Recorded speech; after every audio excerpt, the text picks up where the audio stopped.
World Championship Wrestling WCW is a defunct American professional wrestling promotion that existed from 1988 through 2001.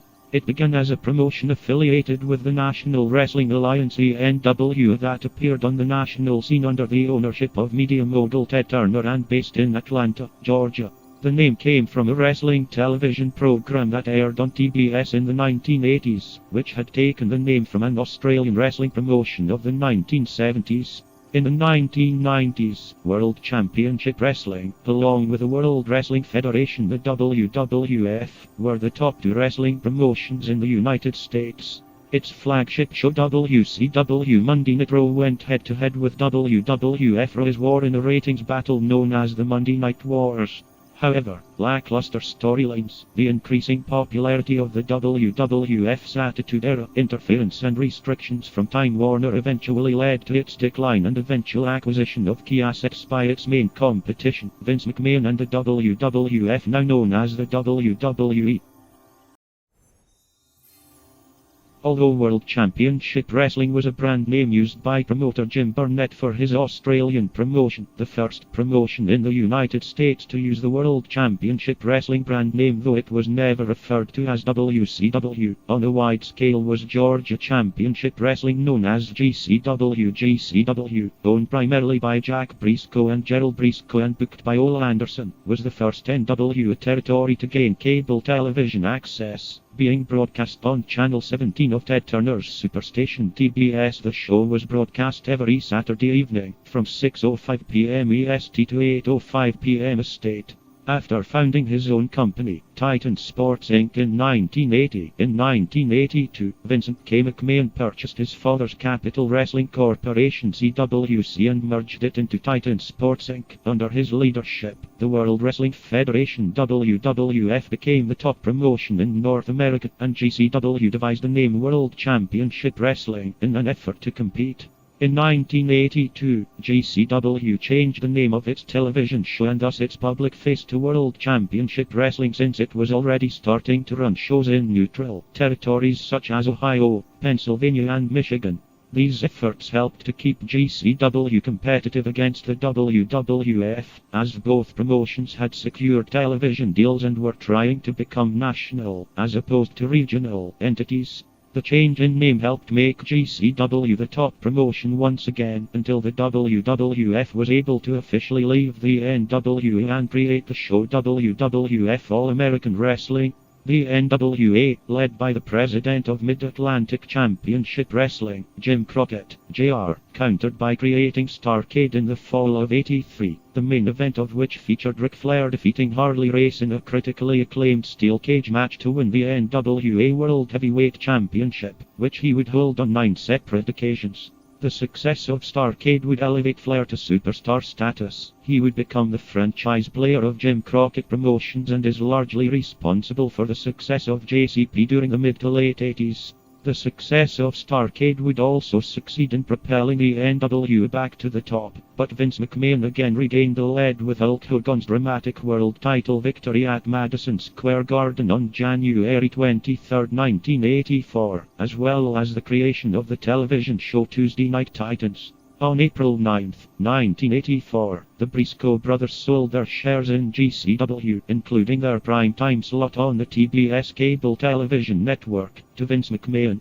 However, GCW's core audience was not interested in the WWF's gimmick-based approach, preferring a more athletic style. As a result, when GCW's television viewers tuned into TBS on July 14, '84 and saw WWF programming instead, they were outraged and sent complaints to the network demanding the return of GCW. This day has since gone down in wrestling lore as Black Saturday. Adding fuel to the fire was the fact that, despite originally promising to produce original programming for the TBS time slot, McMahon chose instead to provide only a clip show for TBS featuring highlights from other WWF programming, a move which angered network head Ted Turner and was a major factor in his decision to discontinue showing the WWF on his network. Luckily for Turner, Ole Anderson had refused to sell his shares in GCW to the WWF, and he teamed with fellow holdout shareholders Fred Ward and Ralph Freed to create Championship Wrestling from Georgia. Turner quickly secured a television deal with the new promotion, as well as with Bill Watts, Mid-South Wrestling based in Oklahoma. In March 1985, McMahon sold his TBS time slot and the World Championship Wrestling, named to Jim Crockett Promotions JCP, owned by Jim Crockett, Jr., under pressure from Ted Turner. The WWF and its major superstar, Hulk Hogan, however, were now the superior figures of wrestling after the success of the first WrestleMania, so the sale took place to successfully put the company in better shape. The new WCW, which was now a combination of JCP Mid-Atlantic Wrestling and Championship Wrestling from Georgia, was now the top show on TBS, and Jim Crockett, Jr. became NWA president for the second time. By 1986, Jim Crockett Promotions controlled key portions of the NWA, including the traditional NWA territories in North and South Carolina, Georgia, and St. Louis, thanks in no small part to the success of the Jim Crockett Sr. Memorial Cup, which showcased talent from various NWA territories, as well as a working cross-promotional relationship with Vern Gainey's American Wrestling Association. JCP merged its NWA territories into one group, promoting under the banner NWA World Championship Wrestling. This sparked a feud between Crockett and Vince McMahon's WWF, and the companies attempted to outmaneuver each other to acquire key television slots. It was the WWF, however, who was able to become a hit in St. Louis and the rest of Missouri as well, which brought trouble to the NWA Central States. The WWF was able to become a hit across the country as well, as the feud between Hulk Hogan and Paul Orndorff appealed to a large audience. Following this, Bob Geigel became the NWA president once again. In the same year, JCP also purchased Geigel's Heart of America Sports Attractions, promoters of the Central States Territory, which owned the rights to promote wrestling shows through the states of Kansas, Missouri, and Iowa. In 1987, JCP would enter into an agreement to control Championship Wrestling from Florida and Universal Wrestling Federation, which covered Oklahoma, Mississippi, Arkansas, Texas, and Louisiana. By this time, the UWF had split from the NWA. This helped elevate Crockett to a third tenure as NWA president. The Florida and Mid-South territories, along with those companies' rosters of wrestlers, were absorbed into WCW. Jim Crockett Promotions now owned NWA St. Louis, the Universal Wrestling Federation, Mid-Atlantic, Central States Wrestling, Championship Wrestling from Georgia, and Championship Wrestling from Florida as well. JCP had almost accomplished its goal of creating a national promotion. Between the purchasing of several NWA territories, world-class championship wrestling in Texas, leaving the NW in '86, and later merging with Jerry Jarrett's Continental Wrestling Association in Memphis to create a new promotion, the United States Wrestling Association, JCP was the last bastion of the NWA, and the last member with national television exposure. Although JCP and the NWA were still two separate legal entities, with Crockett as NWA president, the NWA was effectively reduced to a non-paper organization funded by Jim Crockett Promotions, and allowed JCP to use the NWA brand name for promoting. With the large amount of capital needed to take a wrestling promotion on a national tour, the various territorial acquisitions had seriously drained JCP's coffers. He was in a similar situation to that of the WWF in the early 80s. The large debt load, and the success or failure of the federation hinging on the success or failure of a series of pay-per-view events. In '87, JCP marketed the fifth installment of Starrcade as the NWA's answer to the WWF's WrestleMania event.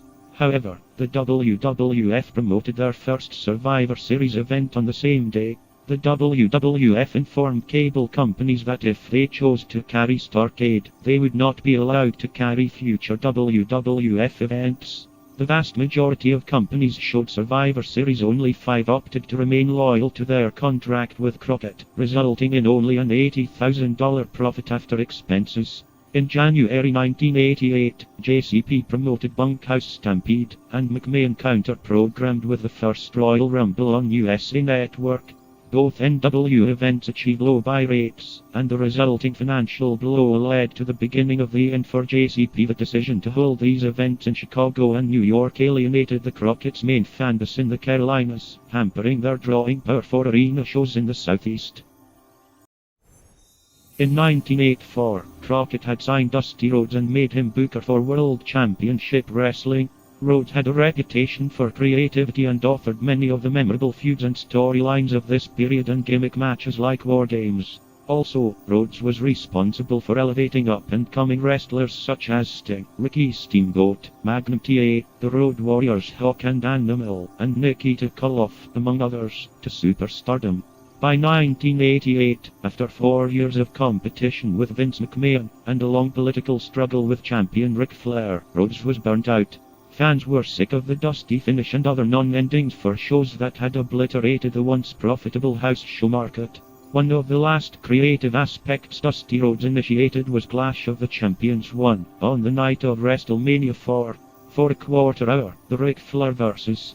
Sting match gained more viewers than WrestleMania. The epic match also made Sting a top player for WCW. By the end of '88, Rhodes was booking cards seemingly at random, and planning at one point to have mid-card wrestler Rick Steiner defeat Ric Flair in the 5-minute match at Starrcade for the NWA World Heavyweight Championship.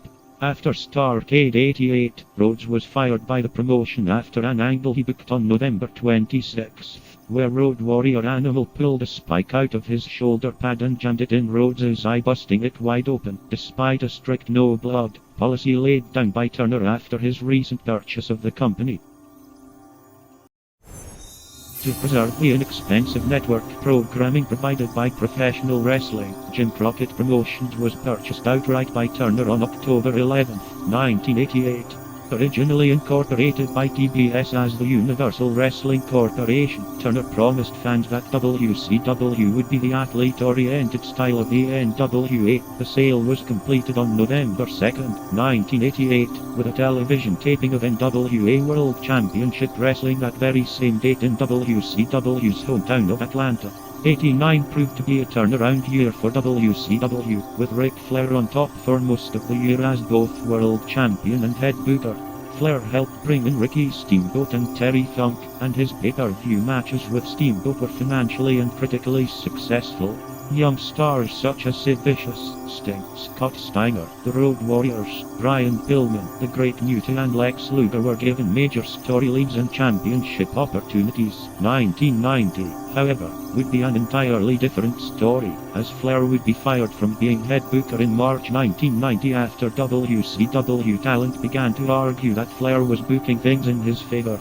One of these examples was Flair's refusal to drop the WCW World title to Lex Luger, as he had already promised to drop it to Sting, who himself had been injured earlier in the year.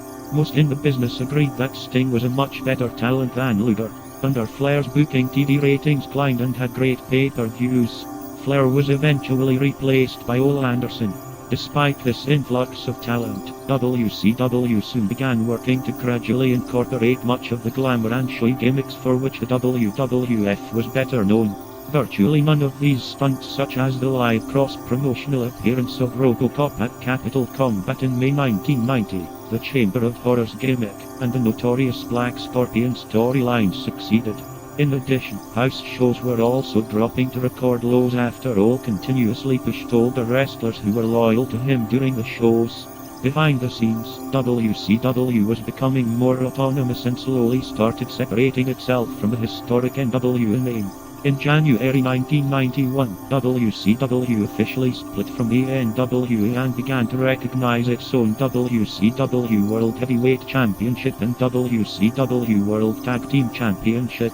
Both WCW and the NWA recognized Ric Flair, who was by now no longer the head booker, as their World Heavyweight Champion throughout most of the first half of '91, but WCW particularly recently installed company president Jim Herd, who was formerly the manager of the St. Louis TV station KPLR-TV and had also once been the regional manager of Pizza Hut, turned against Flair for various reasons and fired him before the Great American Bash in July '91 after failed contract negotiations. In the process, they officially stripped him of the WCW World Heavyweight Championship. According to Flair's autobiography, they refused to return the $25,000 deposit he had put down on the physical belt, so he kept it and brought it with him when he was hired by the WWF at the request of Vince McMahon. Flair then incorporated the belt into his gimmick, dubbing himself the real world's champion. On a side note, Flair eventually received his deposit, which with interest was over $38,000. WCW later renegotiated the use of the NWO name as a co-promotional gimmick with New Japan Pro Wrestling and sued the WWF to stop showing Flair with the old NWA World title belt on its programs, claiming a trademark on the physical design of the belt. The belt was returned to WCW by Flair when Jim Herd was let go and he received his deposit back plus interest. It was brought back as the revived NWA World Heavyweight Championship. Meanwhile, the creative product of the company sank in 91 and 92 under the presidency of the inexperienced Herd. Ric Flair, who had conflicts with Herd, once stated that Herd knew nothing about wrestling, other than the fact that the station he ran had a hot show, referring to the once popular show Wrestling at the Chase, which was broadcast by KPLR-TV while Herd was manager there. According to Flair, Herd also wanted him to drop his entire Nature Boy persona, shave his head even though Flair's bleach blonde hair was one of his most recognizable trademarks, and adopt a Roman gladiator gimmick by the name of Spartacus in order to change with the times. This didn't sit too well with Flair and the creative committee. Committee member Kevin Sullivan was quoted as saying, "After we change Flair's gimmick, why don't we go to Yankee Stadium and change Babe Ruth's uniform number?" This backstage feud hit its breaking point when, during contract renegotiation, Flair refused to take a pay cut and be moved away from the main event position despite the fact that he was by far the company's biggest draw. He also refused to drop the title to Lex Luger as Herd wanted. Herd accused Flair of holding up the company. Flair tried to compromise to Herd and offered to drop the title to fellow horseman Barry Windham, saying that Windham deserved the title. Herd's other ideas included the Ding Dongs, a tag team whose sole gimmick was that they were obsessed with bells, the lumberjack named Big Josh who was accompanied to the ring by dancing bears, and the Desperados, a stable of bumbling cowboys. None of these ideas were received well by the rest of WCW, as they were seen by many as a poor attempt to mimic the WWF's more gimmick-oriented style, and Stan Hansen was so insulted by the Desperados gimmick that he left WCW outright when he was asked to be part of the group. Jim Cornette and Stan Lane would also depart from the promotion after having conflicts with Herd, thus breaking up the Midnight Express, one of WCW's top tag teams, and the Road Warriors would also leave in July 1990 because of conflicts with Herd. Herd was fired in January 92 and was succeeded by Kip Allen Frey. Frey's tenure running WCW was brief, and he would be replaced later in the year by Cowboy Bill Watts, who had formerly been the promoter for Mid-South Wrestling, later known as the Universal Wrestling Federation, and was the first head executive of WCW to have prior experience in the wrestling business since Jim Crockett left. 92 would also prove to be another bad year for WCW as well, as Watts would make top rope moves which were commonly performed by rising stars such as Brian Pillman and the Steiner brothers illegal during wrestling matches. This was part of Watts' plans to take the WCW product back to 70s standards, with poorly lit arenas and house shows in remote rural towns. This idea was not overly embraced by the rest of WCW after clashes with management over a number of issues, as well as feeling pressure from Hank Aaron over a racially sensitive piece of correspondence, as well as accusations of anti-Semitism from Paulie Dangerously and Scotty Flamingo, both of whom are Jewish. He resigned. He was subsequently replaced by Eric Bischoff. During the period that WCW operated with its own World Heavyweight Championship, while also recognizing the NWA's world title, Flair left the WWF on good terms and returned to WCW, regaining the NWA title from Barry Windham in July 1993. Immediately, the other, now smaller, member organizations of the NWA began demanding that Flair defend the title under their rules in their territories, as mandated by old NWA agreements. The title was later scheduled to be dropped by Flair to recruit a title change, which was exposed by the pre-taping of matches at the Disney MGM studios, known as the Disney tapings. The NWO Board of Directors, working separately from WCW, objected to the title being changed without their vote, and WCW finally left the NWO for good again in September 1993. WCW still legally owned and used the actual belt, which represented the NWA World Heavyweight Championship, however, and Rick Rude even defended it as the Big Gold Belt, but they could no longer use the NWA name. The title thus became known as the WCW International World Heavyweight Championship, as the World Heavyweight Championship as sanctioned by fictitious subsidiary WCW International. WCW claimed that WCW International still recognized the belt as a legitimate world championship. For a short while, there were essentially two world titles up for competition in the organization, with Sting winning the WCW International title, while Flair captured the WCW World Heavyweight Championship from Big Van Vader. The two titles were unified by Flair in a match on June 23, 1994, when the experiment was jettisoned. The Big Gold Belt was then used to represent the lone world championship in the company. It was used as such until WCW's closure in 2001, and for a time in the WWF. There were signs of gradual recovery in February '93 when former commentator Eric Bischoff was appointed as Executive Vice President of WCW. Bischoff, originally brought in as a secondary commentator behind Jim Ross after the American Wrestling Association folded, was desperate to give WCW a new direction and impressed Turner's top brass with his non-confrontational tactics and business savvy. Ross, upset that a man who once answered to him was now his supervisor, requested and received a release from TBS executive Bill Shaw after suggestion from Bischoff, and ended up in the WWF. Bischoff's first year running the company was considered extremely unsuccessful.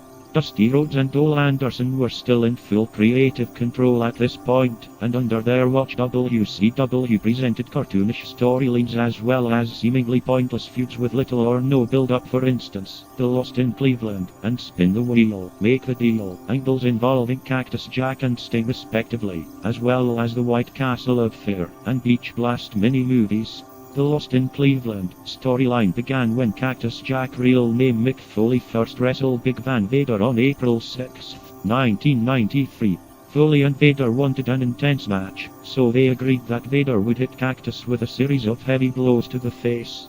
WCW edited the match heavily because it was against their policies to show the heavy bleeding that resulted.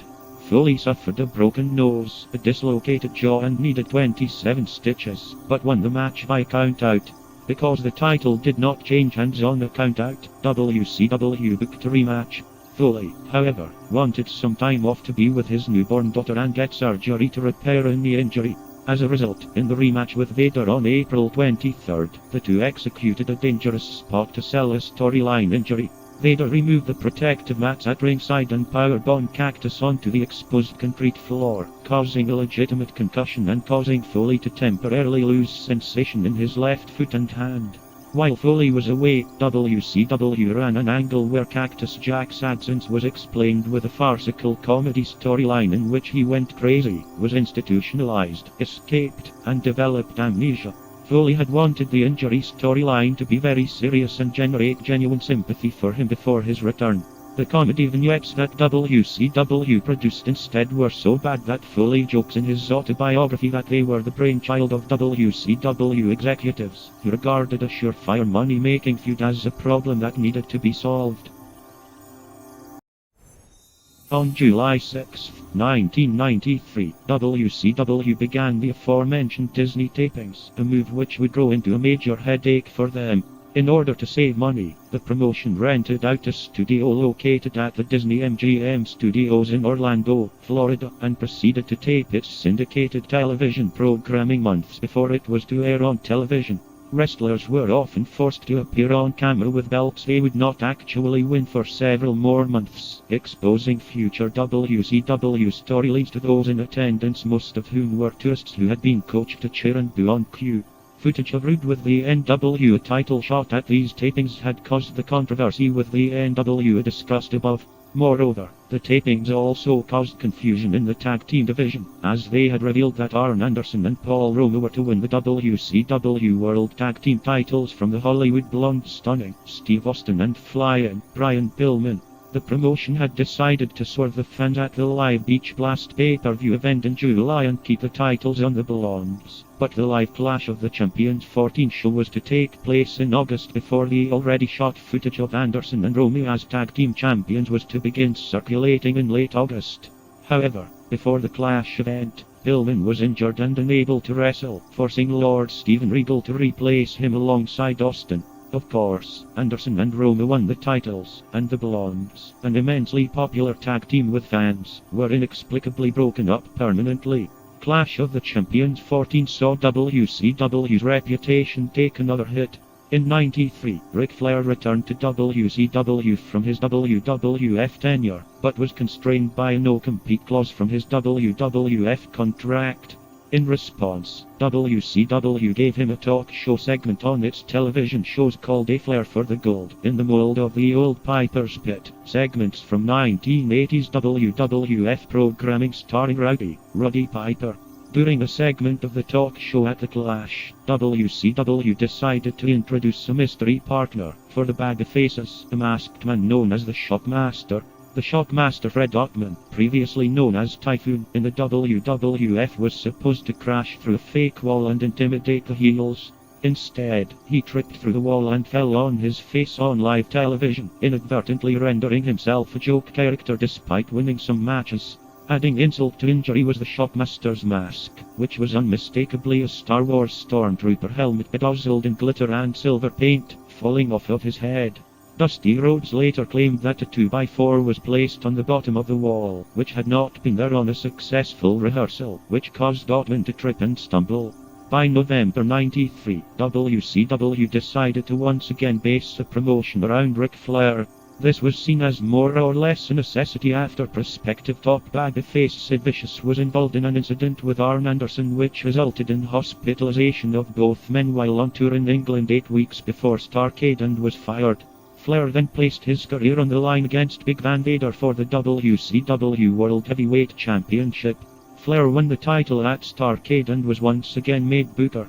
That did not stop WCW from suffering massive financial losses in '93, however, a staggering $23 million. Beginning in '94, Bischoff declared open war on McMahon's WWF and aggressively recruited high-profile former WWF superstars such as Hulk Hogan and Macho Man Randy Savage to work for WCW using Turner's monetary resources. Bischoff placed his faith in established stars with proven track records. Due to their high profiles, however, Hogan and Savage were able to demand concessions, such as multi-year, multi-million-dollar contracts and creative control over their characters. This would later become a problem during subsequent years of competition with the WWF, as other wrestlers were able to make similar demands, and contract values soared out of control. Hogan in particular was able to gain considerable influence through a friendship with Bischoff. Hogan's considerably hefty fee of $700,000 per pay-per-view appearance plus 25% of the gross revenue from the pay-per-view would cost the company dearly in future years. He was paid this amount whether the pay-per-view was successful or not. Hogan's creative control would later prove to be a large hindrance during WCW's future success, such as during Starrcade '97.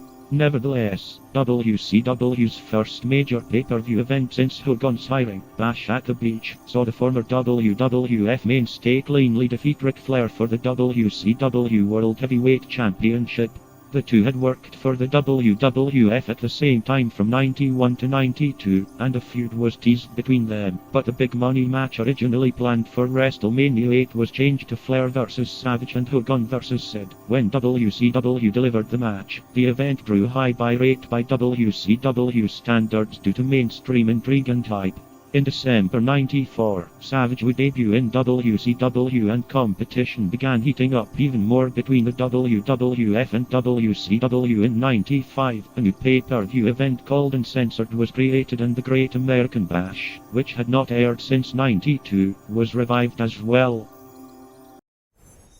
In a mid-95 meeting, Turner asked Bischoff how WCW could conceivably compete with McMahon's WWF. Bischoff, not expecting Turner to comply, said that the only way would be a prime-time slot on the weekday night, possibly up against the WWF's flagship show, Monday Night Raw. Turner granted him a live hour on TNT every Monday night, launching the weekly show WCW Monday Nitro, which debuted on September 4, 1995, live from the Mall of America in Bloomington, Minnesota, which specifically overlapped with Raw. The show was expanded to 2 live hours in May 96 and later 3 in February 1998. Bischoff himself was initially the host, alongside Bobby Heenan and ex-NFL star Steve Mungo McMichael. The initial broadcast of Nitro, running unopposed because of the preemption of Raw for the US Open tennis coverage on the USA Network, featured the surprise return of Lex Luger, who had been in the WWF since 1993, to the WCW audience. WCW's coup of obtaining Luger was significant for several reasons. Because Nitro was live at the time, premiering major stars on the show would signal to the fans the amount of excitement the broadcasts would contain. Also, Luger had just come off a moderately successful run in the WWF, and was at one time one of the company's top stars. Finally, because Luger had been employed with the WWF as recently as a week before his Nitro appearance, he had, in fact, wrestled on a house show for the WWF in Halifax, Nova Scotia the night before his appearance on Nitro. WCW fans would be intrigued to see others possibly jump ship. The Monday Night Wars had now officially begun. Early on, Bischoff vigorously promoted his new show by giving away WWF Raw results on Nitro, as Raw, unlike Nitro, was then mostly taped in advance. Bischoff took another famous jab at the WWF on December 18, 1995, when he brought reigning WWF Women's Champion Deborah Michelli, who had previously competed in WCW as Medusa, back to the promotion as her WWF character Alundra Blaze, and, live on Nitro, had her publicly denounce a Blaze character and throw the WWF Women's title belt in the trash can, reclaiming her Medusa moniker in the process. The WWF responded to all this by creating the Billionaire Ted skits, which featured parodies of Ted Turner, Hulk Hogan the Huckster, Randy Savage the Nacho Man, and WCW interviewer Mean Gene, Auckland Scheme Gene, which were said to infuriate Turner, thereby giving him more motivation to compete, though Turner would later admit that he was not offended by the skits, and instead found them funny. The tide began to turn in WCW's favor on Memorial Day 1996 when Scott Hall, who had wrestled in the WWF as Razor Ramon, interrupted a match by walking down through the crowd into the ring. He delivered his "You Want a War" speech. "You people know who I am," he began, "but you don't know why I'm here." Hall said that he and 2 of his associates were going to take over. Many thought he meant Bret Hart and Shawn Michaels. Then, still with WWF, Hall challenged the best WCW wrestlers to stand up and defend the company against their onslaught. The next week, Hall reappeared on Nitro and pestered the WCW announcers. Sting confronted him, and was rewarded with a toothpick in the face for his efforts. Sting retaliated by slapping Hall across the face, and in response Hall promised Sting a little, no, big surprise, the next week in Wheeling, West Virginia. This surprise ended up being Hall's good friend and former WWF champion Kevin Nash. Nash delivered his own speech to Bischoff, referring to WCW's slogan of "Where the big boys play," with the response "We didn't come here to play," and warning Bischoff, "The measuring stick just changed here, you're looking at it." And in the weeks following, Hall and Nash were collectively referred to as the Outsiders. Both men took to showing up unexpectedly during Nitro broadcasts, usually jumping wrestlers backstage, distracting wrestlers by standing in the entranceways of arenas, or walking around in the audience. Within a couple of weeks, they announced the forthcoming appearance of the mysterious third member. At Bash at the Beach 98, Hall and Nash were scheduled to team with their mystery partner against Lex Luger, Randy Savage and Sting. At the onset of the match, Hall and Nash came out without a third man, telling Mean Gene Auckland that he was in the building, but that they did not need him yet. Shortly into the match, a Stinger splash resulted in Luger being crushed behind Kevin Nash, and being taken away on a stretcher, reducing the match to the Outsiders versus Sting and Savage. Hall and Nash took control of the match when Hulk Hogan came to the ring. After standing off with the Outsiders for a moment, he suddenly leg dropped Savage, showing himself to be the Outsiders' mysterious third man. Giving an interview with Otterland directly after the match, Hogan claimed the reason for the turn was that he was tired of fans that had turned on him. Hogan referred to a New World Organization of Wrestling. The faction was soon dubbed the New World Order, the NWO, beginning a feud between wrestlers loyal to WCW and the NWO. The fans in attendance were so outraged at Hogan's betrayal that they pelted the ring with debris, such as paper cups and plastic bottles, for the duration of his interview. One fan even jumped the security railing and tried to attack Hogan in the ring, but was swiftly subdued by Hall, Nash, and arena security. According to Bischoff, the original plan for the NWO was to have Sting be revealed as the third man rather than Hogan, but Hogan convinced Bischoff to make him the third man instead, with the reasoning that the third man needed to have WWF name value much like Hall and Nash did during their initial appearances as the Outsiders. Because of his tremendous success as the face of the WWF in the 80s and early 90s, Hogan was universally associated with the WWF and therefore was the perfect choice to lead the NWO. Hogan's heel turn at Bash at the Beach marked the first time in over 15 years that he portrayed a villainous character, and also served to revitalize his in-ring persona after his Hulkamania gimmick started to grow stale with WCW's audience. Shortly after, the WWF filed a lawsuit alleging that the Nwo Storyline implied that Hall and Nash were invaders sent by Vince McMahon to destroy WCW, despite the fact that Bischoff asked Nash point blank on camera at the Great American Bash, "Are you employed by the WWF?" To which Nash emphatically replied no. Another reason for the lawsuit was the WWF claimed Scott Hall acted in a manner too similar to the character Razor Ramon, which was owned by the WWF. The lawsuit dragged out for several years before being settled out of court. One of the settlement's terms was the right for the WWF to bid on WCW's properties, should they ever be up for liquidation, a settlement that would prove invaluable in the future. Though an on-screen threat to the WCW promotion, the NWO would prove helpful in the early stages of the ratings war. On the September 23, 1996, episode of Nitro, with most of the WCW roster over in Japan, the group took over the entire show, including the broadcast booth and the ring announcer's role, and branded the episode as their own.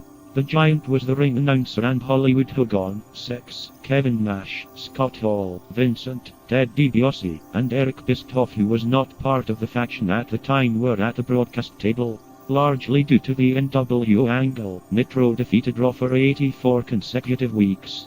During this time, WCW occasionally revealed the endings to pre-taped Raw matches at the beginning of its live broadcast. Bischoff reasoned that fans who were open to switching between the two programs would be less inclined to switch to Raw if fans knew ahead of time how the matches would end. The New World Order, commonly abbreviated as the NWO, is a famous professional wrestling stable that originally consisted of Hollywood Hulk Hogan, Scott Hall, and Kevin Nash. The stable originated in World Championship Wrestling WCW with the gimmick of a group of unsanctioned wrestlers aiming to take over and control WCW in the manner of a street gang. The group later appeared in the World Wrestling Federation WWF after the purchase of WCW by the WWF. The NWO angle became one of the most influential forces in the mid to late 1990s success of WCW and was instrumental in turning mainstream North American professional wrestling into a more mature, adult-oriented product. The stable became the main driving force behind WCW competing with the WWF in the Monday Night Wars. Fueled initially by the unexpected villainous turn of Hulk Hogan, the Nwo storyline is generally considered one of the most successful angles in the history of modern-day professional wrestling, spawning several imitations and parodies, including the BWO, the LWO, and the JWO. The group dominated WCW programming throughout the late 1990s and continued until the dissolution of WCW in 2001, during which time there were several, sometimes rival, incarnations of the group. In December 2019, it was announced that the NWO would be inducted into the 2020 WWE Hall of Fame, with founding members Hogan, Hall, Nash, as well as the sixth member Sean Waltman, as the inducted members. The Nwo Storyline was an idea created by WCW Executive Vice President Eric Bischoff, whose inspiration for the angle came after attending New Japan Pro Wrestling's Battle Formation show at the Tokyo Dome on April 29, 1996. The show was headlined by a NJPW vs. UWF match for the IWGP Heavyweight Championship, as New Japan's Shinya Hashimoto defeated UWF's Nobuhiko Takada. Bischoff wanted to do an invasion-type angle where World Championship Wrestling WCW was being sabotaged by another wrestling group, initially insinuated as being the World Wrestling Federation WWF, since the NWO's founding members had previously wrestled for the company. The NWO was originally portrayed as a separate entity from World Championship Wrestling WCW. Often, propaganda-style vignettes and product commercials concerning the NWO were presented in the style of a broadcast signal intrusion, with a voice proclaiming, "The following announcement has been paid for by the New World Order."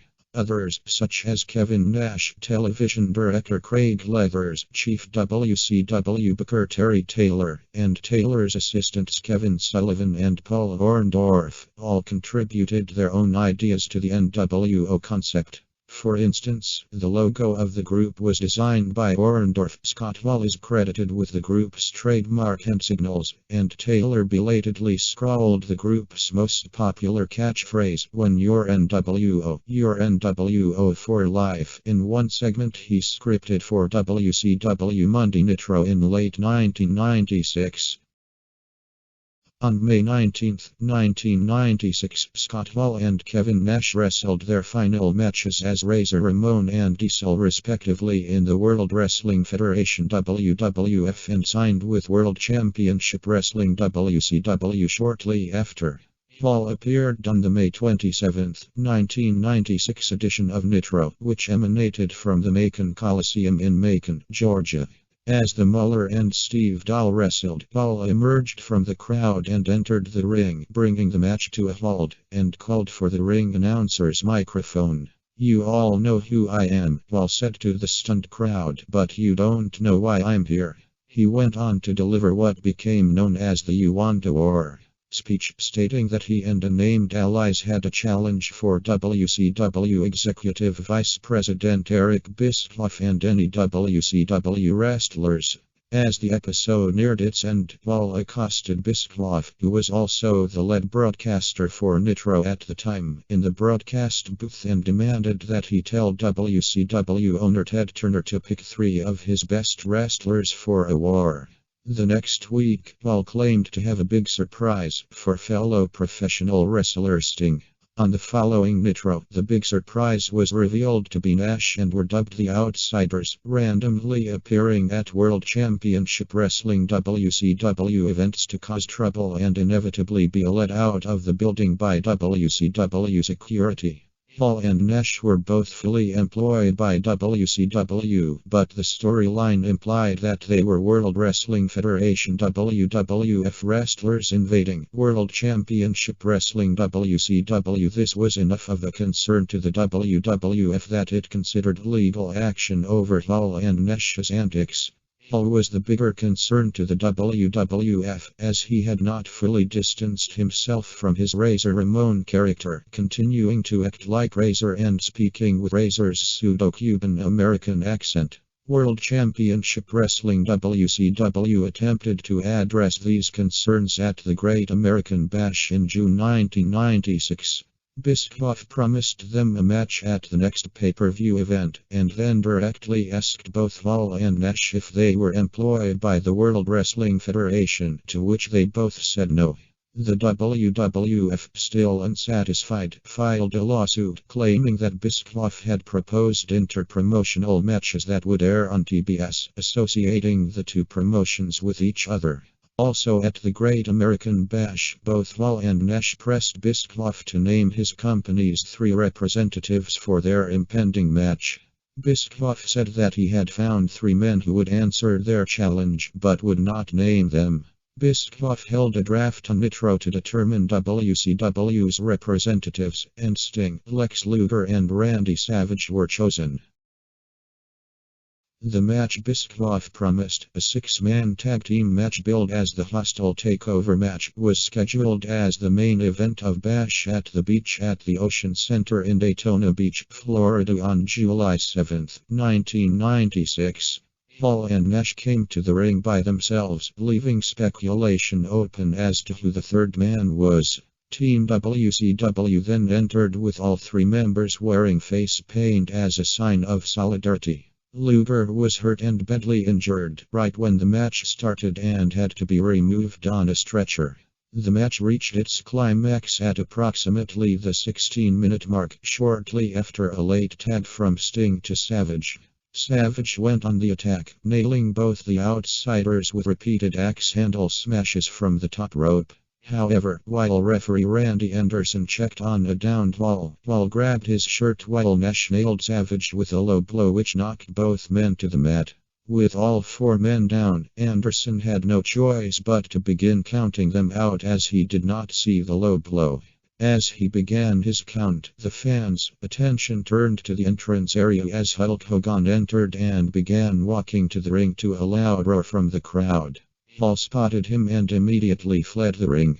Hogan, who had not been seen on WCW television for some time, climbed into the ring to chase away Nash and tore off his t-shirt, as he had done many times before. With the fans still cheering wildly, Hogan stood in the corner nearest and hit his longtime friend Savage with his atomic leg drop, stunning the crowd into silence and turning heel for the first time since his AWA days in 1981.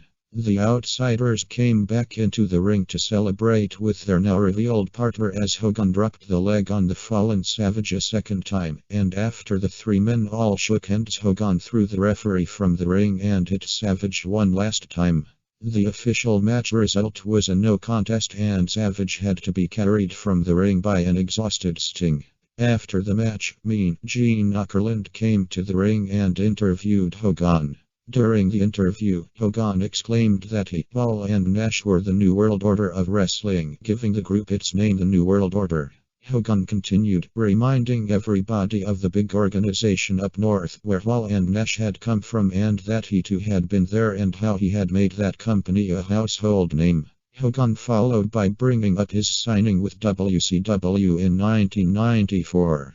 He then declared that Hall and Nash were the kind of people he really wanted as his friends and that together the 3 of them were going to take over WCW and destroy everything in their path.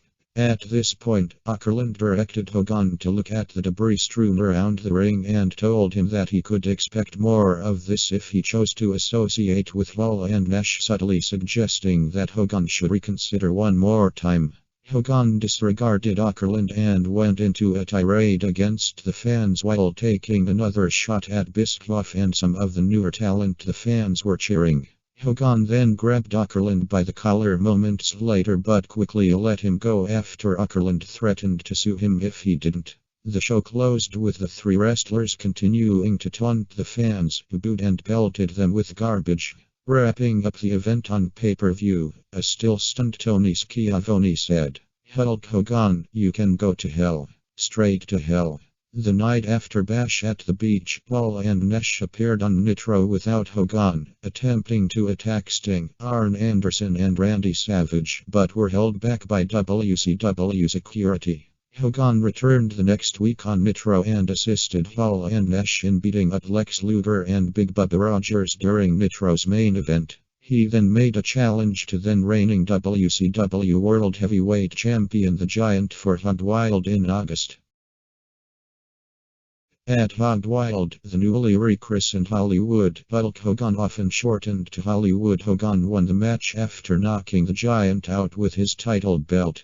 After the match, Hogan rechristened the big gold belt as the NWO World Heavyweight Championship by spray painting the group acronym in capital letters across the faceplate. Nearly 2 weeks after Untitled Ted DiBiase made his WCW debut and declared himself the financier and spokesperson of the NWO, thus becoming the fourth man, and was given the nickname Trillionaire Ted. On the September 2nd episode of Nitro, the NWO got its first defection and fifth member from WCW as the Giant, who just weeks earlier lost his title to Hogan, turned on his Dungeon of Doom teammates and attacked the Four Horsemen and Randy Savage. As WCW's annual pay-per-view Fall Brawl was drawing closer, WCW was preparing for another battle against the NWO. On the September 9th episode of Nitro, the NWO tricked fans and wrestlers into thinking that Sting had joined the NWO by putting wrestler Jeff Farmer into the group as a Sting clone, complete with Sting attire and face paint. This point was furthered when Farmer, as the fake Sting, attacked Luger, who had been lured into an attack by referee Nick Patrick. This led Luger, his longtime ally and tag team partner, to publicly question Sting. At Fall Brawl, as Team WCW was being interviewed, Sting told his teammates that he had nothing to do with the attack, but Luger did not believe him. Going into the match, only 3 wrestlers on each side had been officially named: Hogan and the Outsiders for the NWO, with Luger, Arn Anderson, and Ric Flair for Team WCW. Sting had originally been named the fourth man for WCW, but his participation was in doubt. The fourth man for the NWO was indeed the fake Sting, who convinced everyone, including the broadcast team, that the real Sting was NWO. The real Sting showed up moments later as the last man for Team WCW and took apart the NWO by himself.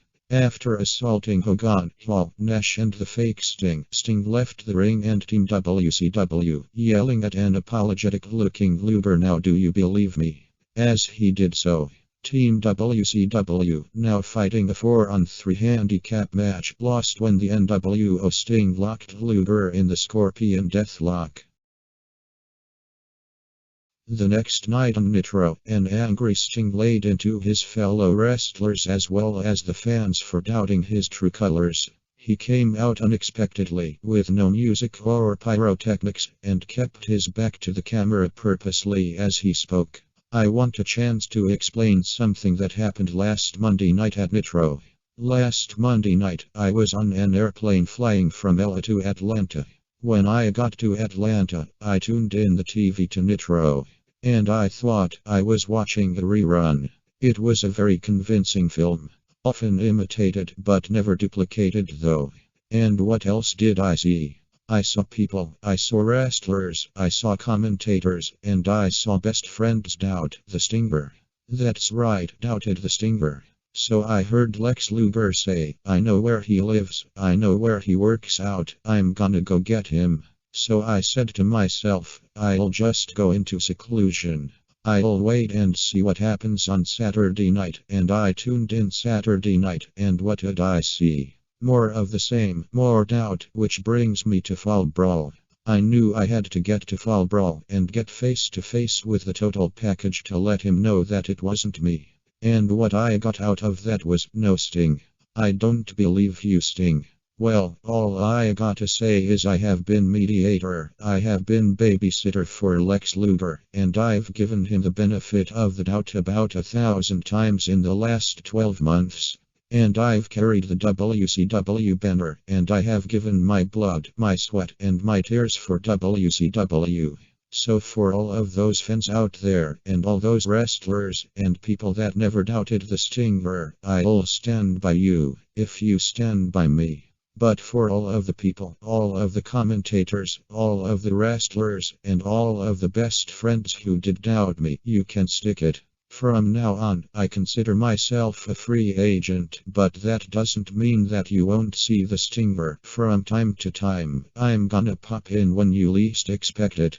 With that, Sting began a retreat from the ring that would last for nearly 15 months, and in the process, left his loyalties on the table for either side to try and move him to theirs. The NWO stepped up its efforts to try and recruit Sting, yet never removed the fake Sting from the group. As Sting's character and look evolved, so too did Farmer's Nwo Sting character. On the same night Sting made his speech, the NWO inducted its sixth official member into the group, 6. On the September 23rd episode, the NWO debuted Vincent, who had previously been DiBiase's manservant in the WWF as Virgil, as its head of security. On that same episode, with most of the WCW roster over in Japan, the NWO took over Nitro, running Bobby Heenan and Mike Tenay from the broadcast booth while holding Eric Bischoff hostage. Referee Nick Patrick became the group's official referee after he began showing partiality to NWO members during their matches.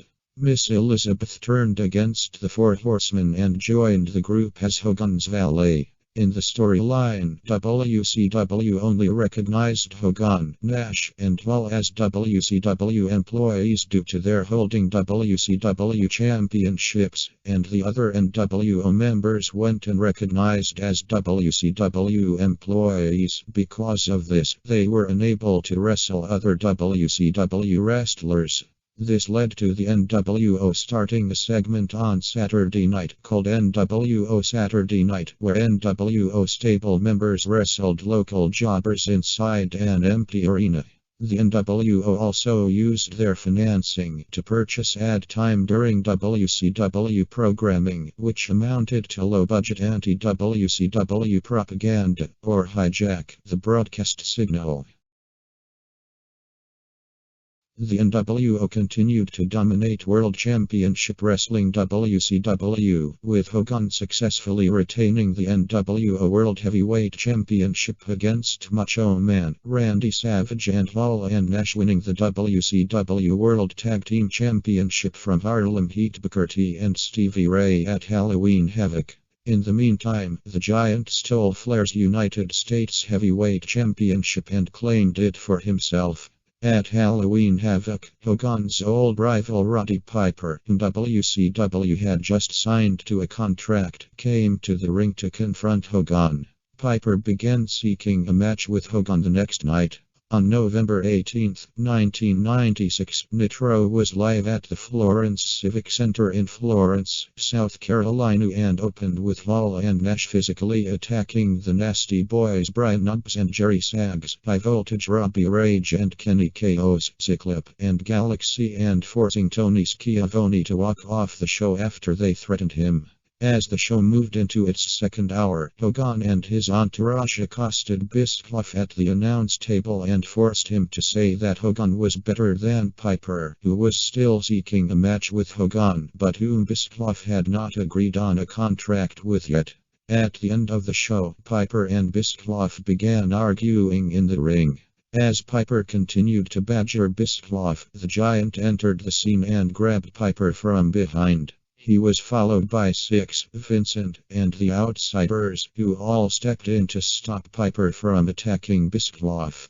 Finally, Hogan and DiBiase came out and revealed to the entire world that Eric Bischoff, despite appearances, had secretly been a member of the NWO all along. Piper and Hogan were booked for an untitled match at Starrcade in December.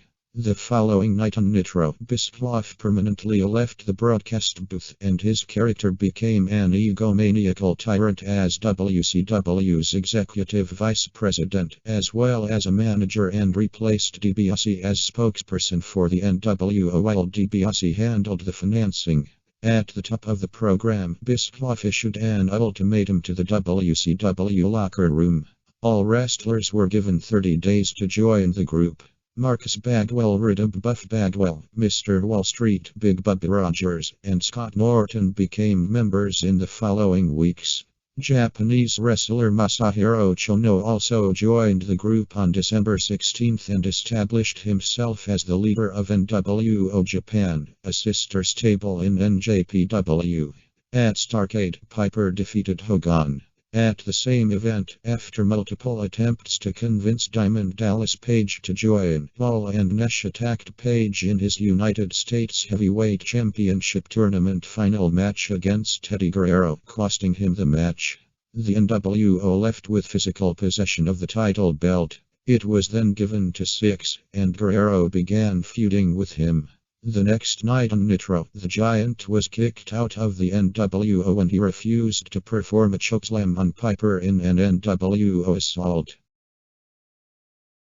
At NWO Sold Out, Hogan and the Giant fought to a no contest in the main event due to the NWO referee, Nick Patrick, being biased toward Hogan. The United States Heavyweight Champion Eddie Guerrero retained his title against Six in a ladder match, while the Outsiders lost the tag team titles to the Steiner brothers. Bischoff Ray awarded them the titles the next night on Nitro after claiming that Randy Anderson, who ran in to officiate after Patrick was knocked down, was not the official referee. Bischoff then fired Anderson for his actions. At Super Brawl 7, the Outsiders lost their titles to Lex Luger and the Giant, while Six defeated Dean Malenko for the Cruiserweight Championship. Later that night, Hogan successfully defended his title against Roddy Piper. Macho Man Randy Savage, after weeks of roving with Sting as a free agent, helped Hogan win. Savage participated in a post-match beatdown of Piper, cementing his place in the NWO. The next night on Nitro, Savage helped the Outsiders get revenge on DDP by attacking him from behind while they distracted him, and reunited with Miss Elizabeth. Later, Bischoff returned the tag team titles to the Outsiders, as Luger had been injured and was not cleared to wrestle in the Super Brawl match. Luger, however, issued a challenge for a winner-take-all tag team match at Uncensored. 2 weeks later, on the March 3rd episode of Nitro, Turner Sports Vice President Dr. Harvey Schiller suspended Bischoff for abuse of his office. At Uncensored, Team NWO won the 3-team tag team match. In addition to winning, per a pre-match stipulation, the NWO gained the right to challenge for any WCW championship whenever and wherever they pleased. At the event, Sting descended from the rafters and attacked the top members of the NWO. Hall, Savage, Nash and Hogan, indicating his allegiance to WCW. Tensions began to surface within the NWO in April 1997. At Spring Stampede, the show ended with Savage and Bischoff at each other's throats after the former's lost to Page, and both were forced to be held back by other group members. J.J. Dillon, who was appointed as WCW commissioner during Bischoff's suspension, later had Big Bubba Rogers and Mr. Wall Street removed from the NWO due to a contractual technicality. Additionally, Ted DiBiase quit the group after feeling remorse for some of the WCW wrestlers who were victims of NWO assaults. In the interim, the NWO recruited the Great Muto on May 26, and Hiroyoshi Tenzan and Hiro Sato several weeks after Spring Stampede. They made occasional appearances on television due to their full-time employment in NJPW. The NWO also added Conan, whom they dubbed K-Dog, on July 14 after he attacked Rey Mysterio, Jr., while Kevin Nash watched. At Bash at the Beach in July, Dennis Rodman made his wrestling debut as he teamed with Hogan to take on Luger and the Giant in a tag team match. Luger won the match for his team by forcing Hogan to submit and earned a title shot at Road Wild, set for August. Luger, however, elected to take his shot on the August 4th episode of Nitro, 5 days before the pay-per-view, and defeated Hogan to win the championship. Hogan regained the title at Road Wild after Rodman, dressed up as Sting, hit Luger with a baseball bat. Following Road Wild, the NWO began a rivalry with the Four Horsemen, marked by a skit where they mocked members of the group. The Horsemen responded by challenging the NWO to a War Games match at Fall Brawl in September. The match pitted Ric Flair, Curt Hennig, Steve McMichael and Chris Benoit against Nash, Conan, Six, and Bagwell. During the match, Curt Hennig turned on his team to align with the NWO. The NWO was victorious after McMichael surrendered in the match.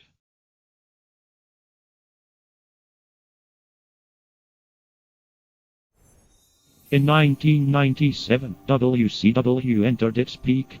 The NWO began feuding with the revived babyface Four Horsemen as well as the returning WCW hero Sting. Sting had changed his gimmick when he returned to WCW television, becoming a darker, brooding character, largely based on the Crow. Sting would be in the rafters of WCW arenas watching the WCW/NWO feud, and sometimes rappel down into the ring to help WCW wrestlers fighting the NWO. The latter feud served to build up Starrcade in December, when WCW delivered the Sting vs.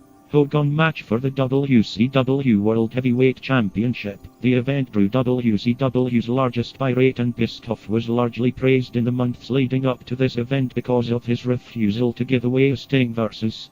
Hogan title match for free or without proper build-up. Indeed, the Hogan/Sting angle endured for approximately 15 months. Wrestling fans consider this show to be the beginning of the end for WCW. However, even as they were dominating the WWF in the television ratings, Hogan was heavily criticized for not allowing a clean finish to the match, which confused and irritated fans who had waited over a year to see Sting take down the NWO. The finish actually involved the recently introduced Bret Hart, who had refereed the preceding match between Bischoff and Larry Zbyszko for control of Nitro, coming down to the ring after Hogan had supposedly won the match. Hart alleged that referee Nick Patrick had performed a fast count on Sting and wanted to make things right. By many accounts, however, including Bischoff's in his memoir Controversy Creates Cash, the count looked like a normal count, so Hart's protestations did not make sense. Replays of the 3 count on later shows had the video sped up to hide this. Hart insisted that the match continue with himself as referee in order to prevent Sting from being screwed, like Hart had legitimately been at the Montreal Screwjob the month prior, which had ended his run with the WWF and hastened his arrival in WCW. In essence, whereas fans were promised a classic battle between Hogan and Sting in which the latter would defeat the leader of the NWO, they were presented with a Fox reverse-tied pot shot at the Montreal Screwjob. The inclusion of Hart himself confused and frustrated fans even more, as Hart had no part in the feud between Hogan and Sting. To add insult to injury, it was decided that because of the messy finish to the match and the rematch on the following Monday's Nitro, Sting was stripped of the WCW title on January 8, 1998, on the debut episode of WCW Thunder. Hogan and Sting would face each other again for the vacant championship at Super Brawl 8 the next month. Starrcade represented in many ways WCW's golden opportunity to pull farther ahead of the WWF and send the federation to its demise. With WCW steadily making money and firmly dominating the ratings battle, the pay-per-view could have been a devastating blow to the WWF's comeback. However, WCW alienated its fan base instead. Even though the buy rate for Starrcade was the largest WCW had ever seen for a PPV, it was the turning point in the Monday Night Wars, and the WWF would soon be on the rise. When Bret Hart was planning to leave the WWF in 1997 after signing a contract to WCW prior to the Montreal Screwjob at the Survivor Series, it looked as though WCW was in position to permanently eclipse the WWF, if not put them out of business. WCW appeared to possess the biggest stars in the industry, such as Hogan, Savage, Sting, Flair, Hart, Hall and Nash. In addition, the company had credible mid-card stars such as Chris Jericho, Eddie Guerrero, Chris Benoit, Dean Malenko, and Raven, as well as an exciting cruiserweight division featuring high-flying international competition from Mexico and Japan, where the high-flying style of wrestling was popularized. However, things would not unfold as WCW had planned. Turner sought to capitalize on WCW's momentum by launching a new Thursday night show on TBS, WCW Thunder, in January '98. Popular opinion was that the Screwjob and WCW's subsequent acquisition of Hart were death blows for the WWF. WCW had a golden opportunity to capture the allegiances of WWF fans who were disenchanted with the company after its poor treatment of the popular star. But according to Hart, the company failed to capitalize on his talent and momentum, and had no idea how to properly utilize him. Vince McMahon had described Hart as the kind of wrestler who a promoter builds his whole company around, but WCW generally used him as a mid-carder. Their biggest hope was that Hart would help create inroads in foreign markets such as his native Canada, Germany, and the United Kingdom. Bischoff contends that due to the events of Montreal, Hart's passion and desire for the business was not as it was during his WWF heyday. Montreal had taken his toll on him, Bischoff stated in his autobiography. It was all he talked about, constantly. Furthermore, Hart would suffer an injury during a match with Goldberg that forced him into retirement. In any event, Hart's WCW tenure failed to live up to expectations. As WCW coasted with the same basic formula they had been following, McMahon set about revamping his creative approach and set in motion events that later put his company ahead of WCW for good. Under the WWF Attitude moniker, he elevated rising stars like Steve Austin, The Rock, Triple H and his DX group, Mankind, and Kane. After Starrcade, Sting's presence on WCW's main card would begin to fade as he became an afterthought to the split-up of the NWO.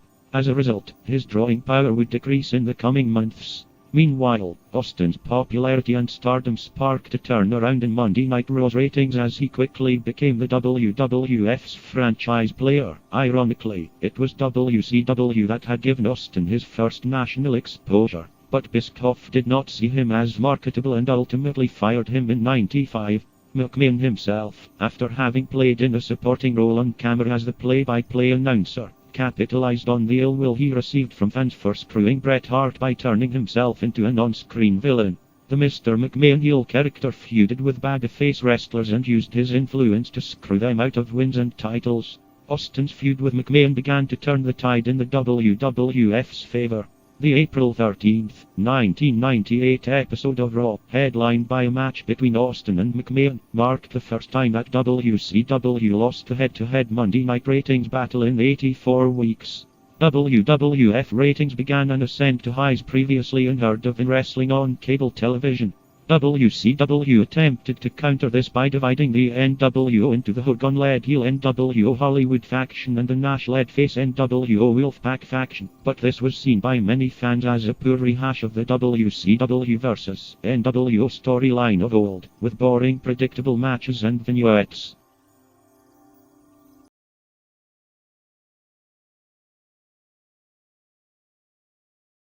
Bret Hart made his WCW debut on the December 15th episode of Nitro and declared he would not join the NWO, but did say he would be the special guest referee for a match between Bischoff and Larry Zbyszko at Starrcade. If Bischoff won the match, the NWO would be given permanent control over Nitro, but if Zbyszko won, it would remain with WCW on the Nitro. Before Starrcade, the NWO completely took over the show by tearing down the set and chasing off the WCW announcing crew. They destroyed anything WCW related and rebranded it NWO Monday Nitro. This event was done as a test run for a permanent changeover of Nitro to an NWO-centric show, with the soon debuting Thunder becoming the WCW-centric show. Zbyszko later defeated Bischoff at Starrcade. Also at Starrcade, Hogan lost the title to Sting.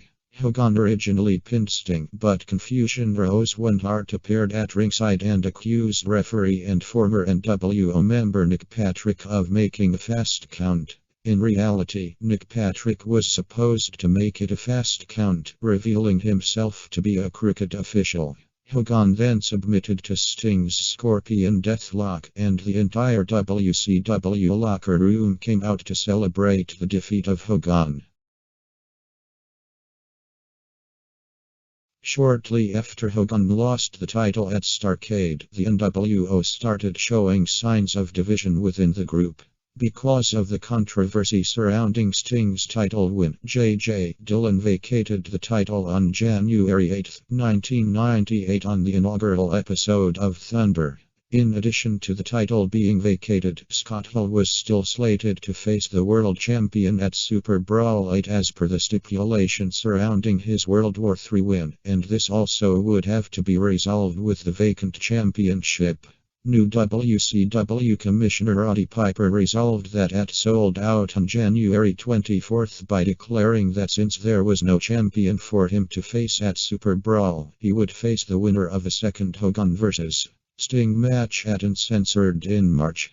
Later that evening, the feud between Hall and Larry Zbyszko came to an end when he defeated Hall by disqualification when Louis Spiegel, who had just signed with WCW a month earlier, interfered.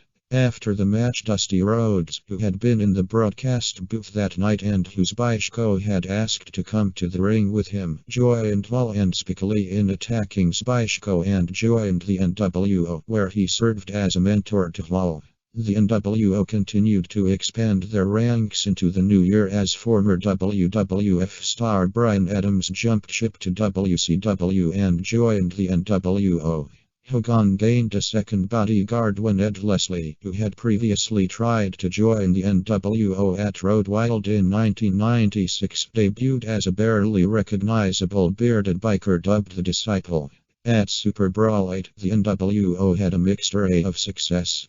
Hall and Nash regained the WCW's World Tag Team Championship from the Steiner brothers after Scott Steiner unexpectedly turned on his brother Rick and manager Ted DiBiase. Scott handed the championship belts to Hall and Nash after the match and celebrated with the Outsiders and Dusty Rhodes, marking his induction into the NWO. However, Hogan lost to Sting in a match for the vacated WCW World Heavyweight Championship and was attacked by Savage late in the match. After Super Brawl, Savage then made his intentions clear and declared that he no longer needed the NWO's help to win matches, that Hogan had dropped the ball, and that he was going after Sting to try to bring the World Championship back to the NWO. Hogan and Savage tried to one-up each other on episodes of Nitro and Thunder over the next few weeks, which led to a steel cage match at Uncensored in March, which ended in a no contest. Earlier that night, Hall lost his World War III earned title match against Sting. The rift between the different factions of the NWO grew wider after Six, who had been out injured since October, was released from his contract and sent to rehab for his ongoing alcoholism.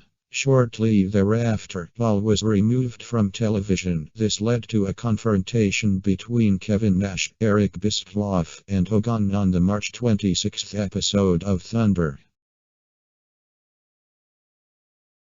The differences within the NWO were becoming more apparent as Savage and Nash were suddenly realizing that Hogan was only looking out for himself, and the NWO was secondary. Nash sided with Savage after Hogan had interfered in a number of Sting and Nash matches, not wanting to have to face Nash to take back his title. Nash supported Savage in his quest to defeat Sting, but also agreed to team with Hogan against the returning Roddy Piper and the Giant in a baseball bat on a pole match. At Spring Stampede, Hogan and Nash defeated Piper and the Giant, but after the match Hogan assaulted Nash. Nash later helped Savage defeat Sting by hitting a powerbomb on the champion, earning Savage the win, the title, and the ire of Hogan, who came out following the match arguing that Savage had his title. Hogan and the Disciple then attacked Nash and Savage to close out the show. The next night on Nitro, Hogan issued a challenge to the new champion for his title, and WCW Commissioner Roddy Piper made the match a no disqualification match and said no run-ins would be permitted. Savage and Nash made their own speech later, where Nash said to Hogan, "Have a nice life," and implied that the NWO was not going to be together, at least in its current form, when the night was over. Late in the match, while Hogan and Savage were fighting in a corner, the Disciple entered the ring and gave referee Nick Patrick a neckbreaker. While this was allowed due to the match being no disqualification, it also meant that no one was able to stop Hogan and Disciple from doing whatever they wanted to Savage. The Disciple hit his finisher, the Apocalypse, on Savage while the belt was draped over his shoulder. Just after this, a furious Nash charged to the ring to aid the fallen Savage. After Nash entered the ring, Eric Bischoff came running from the back and slid into the ring to intercept him. After tossing Bischoff aside, Nash nailed the jackknife powerbomb on Hogan. As the match was still going on, Nash pulled Savage on top of Hogan and went to revive Patrick as Bret Hart entered the ring. Hart picked up the title belt, struck Nash with it, rolled Hogan back over Savage, and revived the referee so he could count the pinfall for Hogan. Although Hogan was WCW World Heavyweight Champion for a fourth time and appeared to have taken the reins of the NWO again, the members of the group itself were now going to have to choose whose side they would be on, his or Nash's. On the May 4th episode of Nitro, Nash, Savage, and Konnan appeared wearing black shirts with a red NWO logo, as opposed to the familiar white logo. They called themselves NWO Wolfpack, a name which Nash had previously been using alongside Hall and Six to refer to themselves as a trio, and were joined in the following weeks by Curt Hennig, Miss Elizabeth, Rick Rude, and Dusty Rhodes. The Wolfpack became the first NWO incarnation to wrestle as faces. Hogan's side retained the black and white colors of the original NWO and took on the moniker NWO Hollywood, with Vincent Bischoff, Scott Steiner, Scott Norton, Brian Adams, Buff Bagwell, and the Disciple on his side. At May's Slamboree, Nash and Hall were to defend the WCW World Tag Team Championship against two of WCW's stalwarts, Sting and the Giant. However, the Giant joined NWO Hollywood shortly before Slamboree as retribution for Nash injuring him at Sold Out in January. Despite this, the Giant maintained his alliance with Sting, but strongly suggested that Sting had a decision to make in terms of his allegiance. At Slamboree, Hall made his return to WCW in the colors of the Wolfpack for the Outsiders title defense. During the match, however, he along with Rhodes turned on Nash by hitting him with the title belt, which gave the win to the team of Sting and the Giant. The next night on Nitro, Hall was introduced as the newest member of NWO Hollywood. On the May 25th episode of Nitro, the Wolfpack added Lex Luger, who urged his friend Sting to join him. However, NWO Hollywood made their own effort to woo Sting. Sting revealed his decision on the following week's Nitro, fooling Hogan into believing that he was going to join his side, then turning on him and tearing off the black and white t-shirt he was wearing to reveal a red and black one underneath. As part of his joining the Wolfpack, Sting began painting his face red and black instead of the black and white crow-style face paint he had been wearing since 1996.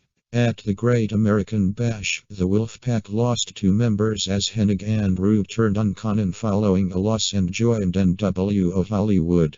It was not a total loss for the Red and Black, however, as Sting defeated the Giant in a singles match for control of the vacated WCW World Tag Team Championship.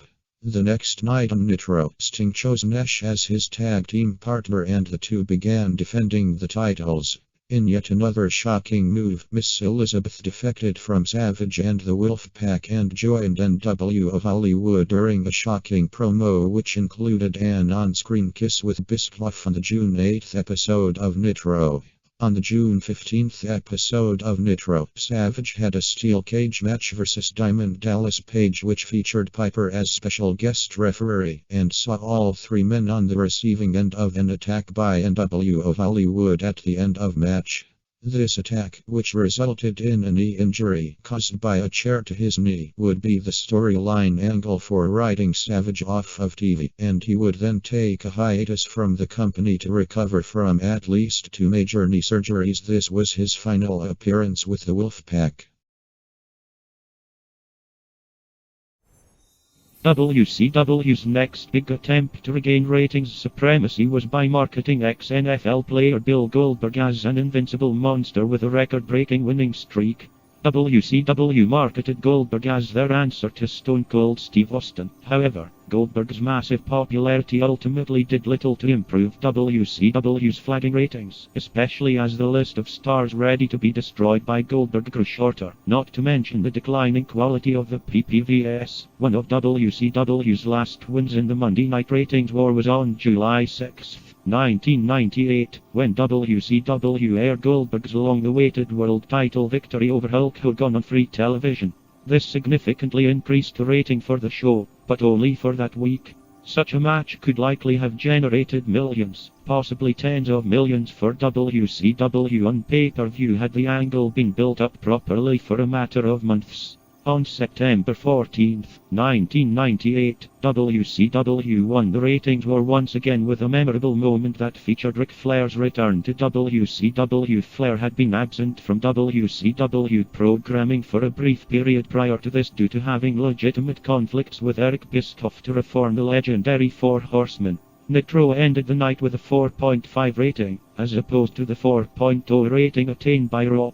On October 25, 1998, WCW's Halloween Havoc ran longer than the time allocated because of the last-minute addition of the tag team title match between the champions Scott Steiner and the Giant and the challengers Rick Steiner and Buff Bagwell, which Rick Steiner won by himself although Bagwell abandoned him as a tag partner. As a result, several thousand people lost their pay-per-view feed at 11 p.m. during a highly anticipated world title match between Diamond Dallas Page and Goldberg. The following night, WCW decided to correct the fault by airing the entire match for free on Nitro and won the ratings war for the final time. This timing Fox pause upset millions of viewers who had paid for the pay-per-view of whom WCW were forced to reimburse, only to have to wait to see the main event for free the next night. Bill Goldberg's aforementioned undefeated streak was pivotal in WCW's efforts to compete with the WWF. Within nearly a year, he had become one of WCW's most popular wrestlers and his streak became one of the company's biggest draws. Despite Goldberg's popularity, Kevin Nash, who had maneuvered his way into being appointed WCW's head booker, set himself up to defeat Goldberg at Starrcade. Though the match itself went well, it drew criticism for how it ended. Scott Hall ran in and tasked Goldberg with a cattle prod, enabling Nash to pick up the win, ending Goldberg's streak and becoming the champion. Many believed the way the match ended damaged the aura of invincibility that had been built up around Goldberg for the past year and a half. Many also believed that it was not time for Goldberg's streak to end and that Nash was not the right person to end it, and that he was simply abusing his power as the booker. With Goldberg's streak over, WCW's chances to compete with the WWF dwindled.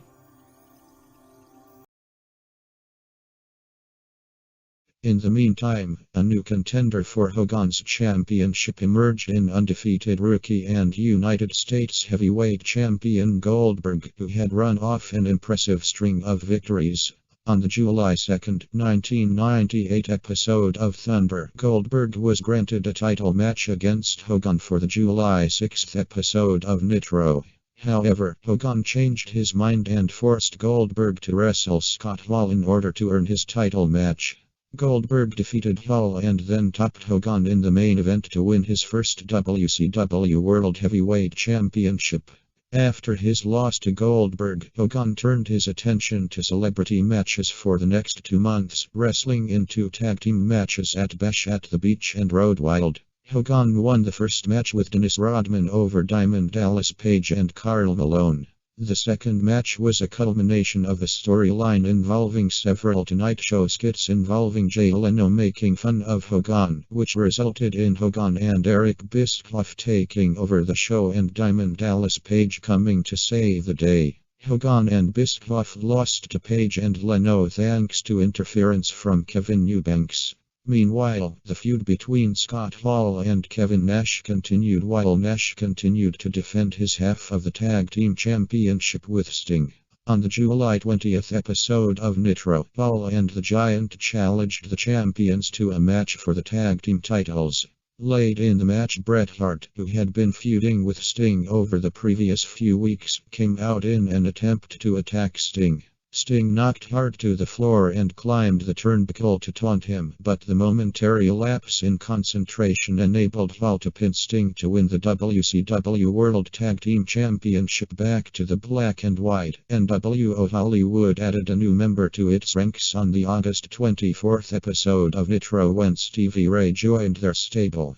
A few weeks later they lost a member when the Disciple officially joined the One Warrior Nation known as the OWN from the Warrior on the September 21st episode of Nitro after being kidnapped by the Warrior in the previous weeks.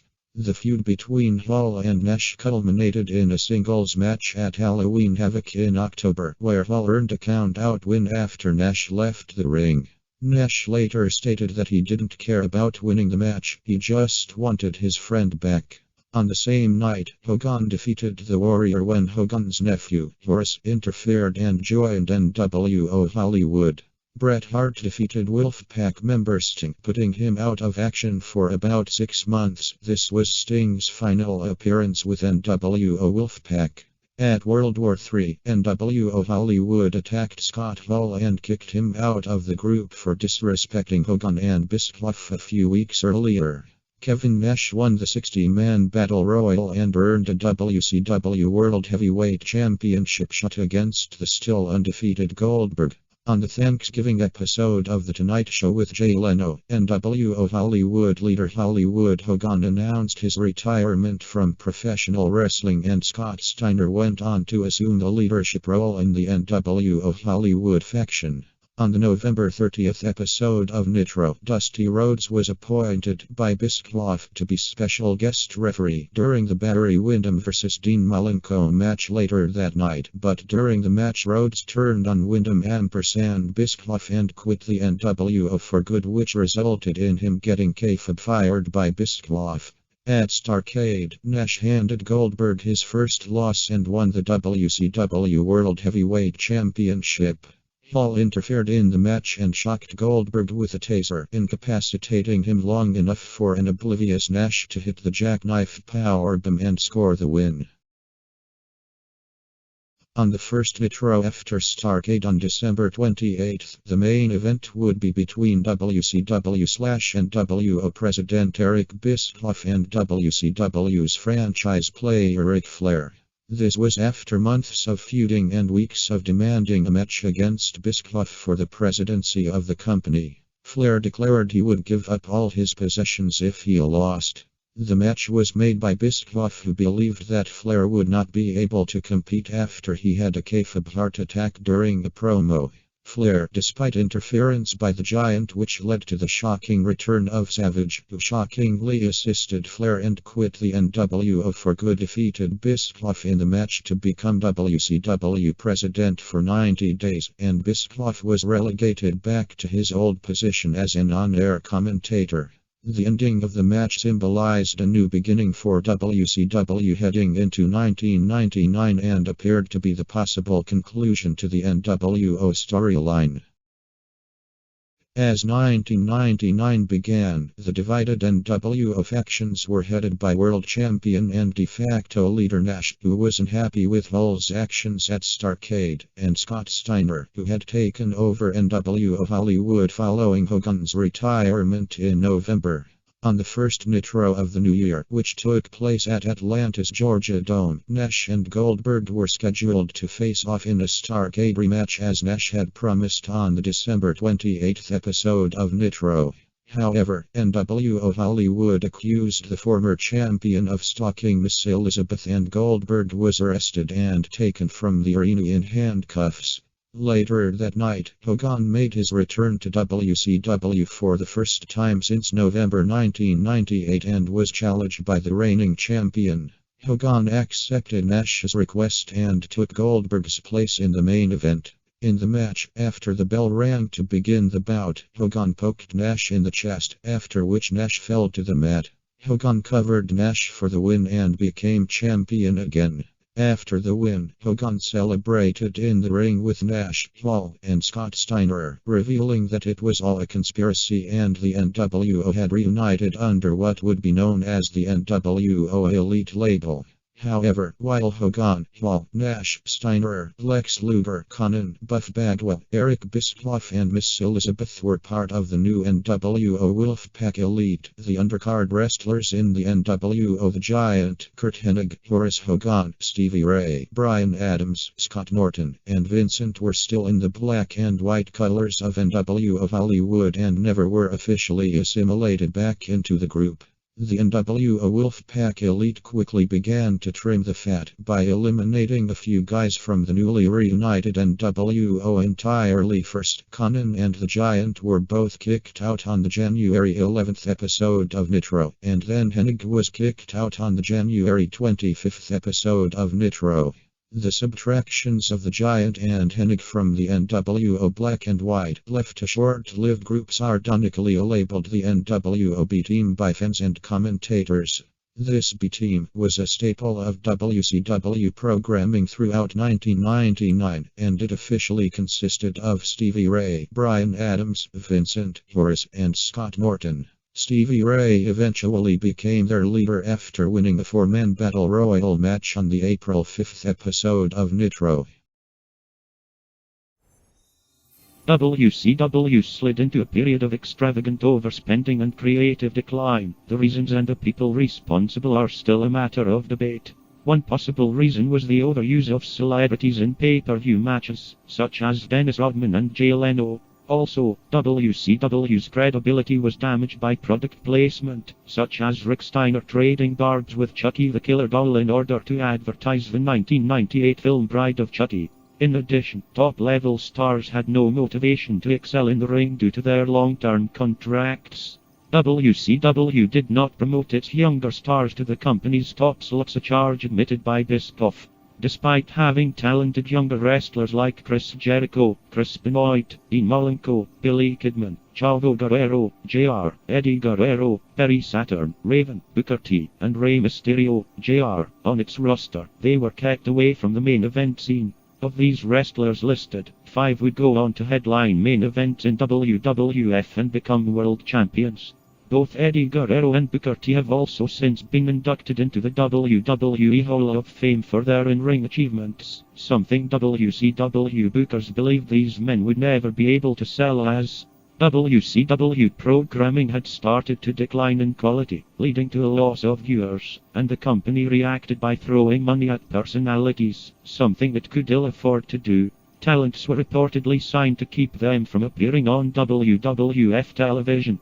At one point, WCW held over 260 individual performers under guaranteed contracts, many of whom rarely appeared in its programs. During one Thunder program, only 15 of the 260 contracted wrestlers appeared on screen. Also in '98, Bischoff recruited the Ultimate Warrior, a former WWF star, to feud with Hogan to capitalize on the Hogan and Warrior match at WrestleMania 6. Their October 1998 rematch at Halloween Havoc was considered as one of the worst matches in pay-per-view history, and, although the feud between Warrior and Hogan leading up to the match was initially well received, interest soon dissipated after several convoluted and unrealistic segments involving the two were aired on WCW programming. Warrior also insisted on elaborate and costly apparatuses, such as a trapdoor in the ring which badly injured a British Bulldog when he landed on it awkwardly earlier in the event. Warrior would vanish from WCW shortly afterwards. The reunited NWO did not last long for either faction. NWO Elite Wolfpack enjoyed initial success with Hogan as WCW World Heavyweight Champion, Steiner as World Television Champion, and Hall as United States Heavyweight Champion. However, they were wrecked by injuries when Hall's foot was accidentally backed over by a car and he was put on the shelf and subsequently was stripped of the title, while Luger suffered a torn biceps and as a result he and Miss Elizabeth went on hiatus. Hogan dropped the WCW World Heavyweight Championship in a First Blood barbed wire steel cage match at Uncensored to Ric Flair, and Steiner lost the World Television Championship to Booker T after Buff Bagwell accidentally nailed him with a chair. Shortly after, Steiner beat him down and threw him out of the group. Scott later reunited with his brother Rick, who interfered on Scott's behalf during his match with Bagwell at Slamboree in May 1999. A month earlier, Hogan suffered a severe injury during the fatal four-way match with Page, Flair and a returned white-painted Sting, with a returned Randy Savage as the special guest referee at Spring Stampede for the WCW World Heavyweight Championship, which Diamond Dallas Page won, and was put out of action for 3 months. It has been debated whether this injury was legitimate or not. Nash then began a rivalry with Page, who he blamed for causing Hogan's injury, and defeated him for the WCW World Heavyweight Championship at Slamboree. Scott Steiner was forced to go on hiatus due to a back injury and stripped of the United States Heavyweight Championship. Other minor members included Disco Inferno, David Flair, and Samantha. Inferno engaged in a feud with Conan that ended with a loss to him at Spring Stampede, which was the quiet end of his membership, while Flair and Samantha were quietly removed from television following Hogan's title loss at Uncensored. However, by that time, the NWO Elite had collapsed and no longer had any importance in WCW. As the year went on, the NWO Black and White B team members slowly began distancing themselves from each other. Stevie Ray left the group in July to reform Harlem Heat with his brother Booker T. Brian Adams was kicked out of the group on the August 16th episode of Nitro and vanished from WCW programming for some time, eventually forming a tag team with Brian Clark called Chronic. Scott Norton left WCW completely after the September 30th episode of Thunder and returned to Japan. Vincent left the group and joined the West Texas Rednecks alongside former NWO stablemates Curt Hennig and Barry Windham, changing his name to Curly Bill and later to Shane as another slap at Vince McMahon. Horace Hogan would quietly go on his own after all of this. Hogan and Nash also entered a feud before the end of the summer. Nash lost the WCW World Heavyweight Championship in a tag team match at Bash at the Beach in July, pitting him and Sting against Sid Vicious and Randy Savage as Savage pinned him. The next night, Hogan returned to Nitro and accepted a challenge from Savage for the championship. Nash interfered by hitting a jackknife powerbomb on Savage and gave Hogan the victory. But the next week Nash attacked Hogan during a match with Vicious and aligned himself with Vicious and Rick Steiner. Over the next few weeks, Hogan and Nash, along with Vicious and Steiner on Nash's side and Sting and a returning Goldberg on Hogan's side, feuded with each other, culminating in a match at Road Wild where Hogan put his title and career on the line against Nash's career. Hogan returned to his red and yellow attire on Nitro shortly before the event and won the match, thus forcing Nash to retire. Nash did continue to make appearances afterward, usually stirring up trouble backstage with Hall as his cohort. According to Bischoff's autobiography, controversy creates cash. Time Warner increasingly micromanaged WCW, severely hindering and occasionally overriding Bischoff's control of the company. Time Warner initially gave him slight restrictions as to what he was and was not allowed to do with WCW. The restrictions mounted as time passed, with impending lawsuits between the WWF and WCW adding more. By the summer of 1998, he was outright ordered to alter WCW's format to a more family-friendly output. The forced shift in WCW's programming came while the WWF, buoyed by its new attitude, branding and product, was regularly beating an increasingly stagnant WCW week after week in the Monday Night Ratings war.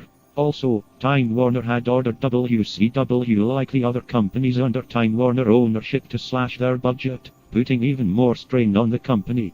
As it was common knowledge that many executives in WCW ownership, from the Turner-owned heir to the AOL Time Warner years, hated the idea of wrestling on their stations and attempted to remove the company entirely. Bischoff maintains that the restrictions and mandates placed on WCW was done in order to accomplish and accelerate the promotion's demise. By late 1999, WCW began losing around $5 million a month. Attendance, pay-per-view buys and ratings were down significantly. Hardy Schiller, who served as the president of Turner Sports at the time and acted as Eric Bischoff's superior, had Bischoff removed from control of the promotion on September 10, 1999. After several failed storylines and marketing campaigns lost WCW a considerable amount of money. These included a failed push for the 1970s rock group Kiss through WCW shows, a storyline involving rapper Master P and the No Limit Soldiers, and a failed contest to find a new member of the Nitro Girls. Kiss had collaborated with WCW to promote the Demon, a gimmick created in the band's image. The character was originally portrayed by Bryan Adams and then by Dale Torborg. As a way of introducing the Demon, Kiss closed out an episode of Nitro with a live performance of their hit song God of Thunder, during which the Demon made his debut. The segment is widely considered to be one of the lowest rated segments in the history of Nitro, and the Demon character quickly lost its momentum. As part of the deal with Kiss, the Demon was contractually obligated to receive a main event match on the pay-per-view, a stipulation WCW fulfilled by having him lose to mid-card wrestler The Wall in under 4 minutes in the fourth of 11 matches at Super Brawl 2000, which the announcers referred to on there as a special main event. A planned Kiss-themed stable called the Warriors of Kiss was scrapped when the angle was dropped. The No Limit Soldiers were introduced as part of a music-themed angle pitting them against the country music-themed stable the West Texas Rednecks, with the whole program being an attempt by WCW to cash in on the popularity of hip-hop music at the time. However, despite the fact that the No Limit Soldiers were presented as the babyfaces in the feud, WCW's mostly southern audience rejected them and cheered the villainous, rap-hating West Texas Rednecks instead. With Bischoff's removal, an announced $1 million contest was later cancelled and the planned Nitro animated series was scrapped as well. The Road Wild pay-per-view event, a Bischoff creation, would also be discontinued. Bischoff was unexpectedly replaced by then WCW Vice President of Strategic Planning Bill Bush, who was named Senior Vice President. Bush would bring in former WWF head writer Vince Russo and his colleague Ed Ferrara. Russo and Ferrer presented themselves as the brains behind the Attitude Era, and WCW offered them lucrative contracts to jump ship in October 1999. Russo and Ferrer tried to replicate the same writing format known as Trash TV they had used to revamp the WWF's creative product in the onset of the Attitude Era, but at a more accelerated pace. They also tried to push the younger WCW talent straight away, and phase out aging stars such as Hogan and Flair. Russo and Ferrer struggled to gain approval for their near-the-knuckle ideas from WCW management, such as a Payota on a pole match between Mexican wrestlers. In late 1999, Russo and Ferrer revived the NWO as the NWO 2000, this time with Jeff Jarrett and Bret Hart at the helm. They next targeted WWF announcer Jim Ross with a parody character called Oklahoma, who was played on screen by Ferrara and would go on to win the WCW Cruiserweight Championship. Ross suffered from Bell's palsy, and the character lampooned his resultant facial defect. The gimmick was very poorly received by many within the wrestling community, claiming that the character was in bad taste and even sparking a legitimate feud between Ed Ferrara and Jim Cornette, one of Ross' close friends, that has persisted to present day. Bad luck struck in December 1999 when Hart suffered a career-ending concussion at the hands of Goldberg, who nearly ended up costing himself his career less than a week later when he sliced open a major artery in his forearm while punching through a limousine window in Salisbury, Maryland, as part of a storyline that was written by Russo. Russo himself became an on-screen character during this period, though one whose face was never shown on camera. Only his hand and the back of his chair were ever actually seen, as he called wrestlers into his office to receive their marching orders for the night. This became part of the recurring theme in Vince Russo's WCW as worked shoots became regular occurrences on WCW programming as a way of blurring the lines between what was legitimate and what was not. Russo and Ferrara were suspended 3 months later amid rumors that they wanted to make former UFC fighter Tank Abbott the WCW World Heavyweight Champion. Abbott, despite his legitimate fighting background, had little wrestling experience and had failed to connect with WCW audiences. Kevin Sullivan, who had been an on and off booker over the course of several years, was appointed as the new head writer in the interim. The new writing team attempted to appease the demoralized wrestlers and fans by putting the World Heavyweight Championship on Chris Benoit at Sold Out in January 2000. However, Benoit was among the group of wrestlers who expressed their intent to leave the company prior to the show because Sullivan was not particularly fond of them. Benoit, in particular, had a personal grievance with Sullivan dating back several months as a storyline with the two that involved Benoit winning the services of Sullivan's manager, woman Sullivan's then wife Nancy, led to an extramarital affair that resulted in a real-life relationship developing between Benoit and woman. Benoit, along with his similarly frustrated friends Eddie Guerrero, Dean Malenko, and Perry Saturn amongst several others, voiced their grievances to Bush, who initially told them he would take Sullivan off Nitro and Thunder where they wouldn't have to work under him, only to turn around and tell them they were all being sent home except Benoit. Benoit doubled down on his stance and backed his fellow wrestlers. He handed the belt back right after winning it, and he, along with Guerrero, Malenko, and Saturn, signed with the WWF the next day. The four quickly became popular in the WWF as the Radicals. This loss of valuable talent led to Bush being fired as senior vice president. He would be replaced by Turner programming executive Brad Siegel. On February 11, 2000, 12 wrestlers, including African-American wrestler Hardbody Harrison and Japanese-American manager Sonny Onu, launched racial discrimination lawsuits against WCW, charging that, as a result of their ethnicities, they had not been pushed, had not been paid as well as other wrestlers and personalities, and had been given offensive gimmicks. Some speculated that the charges of racism led to African-American wrestler Booker T winning the WCW championship later that year, and his real-life brother Stevie Ray being made a color commentator. Stevie Ray himself acknowledged that it may have been a factor. Onu claimed that he had been given a disrespectful gimmick and that his final salary of $160,000 was only half of the average pay for a wrestler at that time. Under Russo's leadership, WCW would continue to lose ratings. On January 3, 2000, Nitro was reduced to 2 hours in an attempt to bolster the show's aggregate ratings score, but the elimination of the show's third hour accelerated the company's ratings decline. Nitro registered a 1.8 rating for its April 3, 2000 episode, which was the second lowest WCW television rating to date.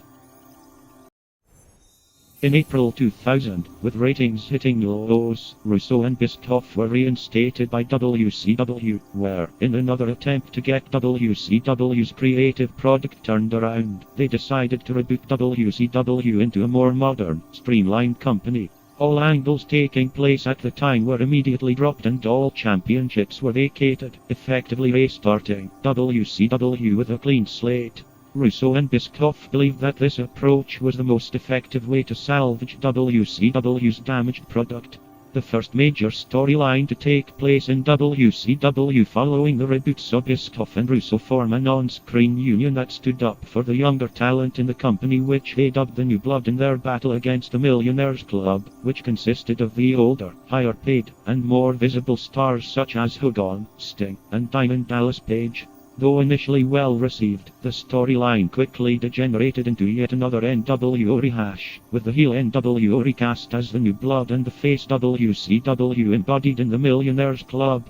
Had the reverse been done, with the New Blood as faces and Millionaires Club as heels, the angle may have worked, but many saw the casting as an attempt for sympathy towards the veterans who had already gained bad reputations behind the scenes. Oddly, the New Blood was disbanded before the New Blood Rising pay-per-view began.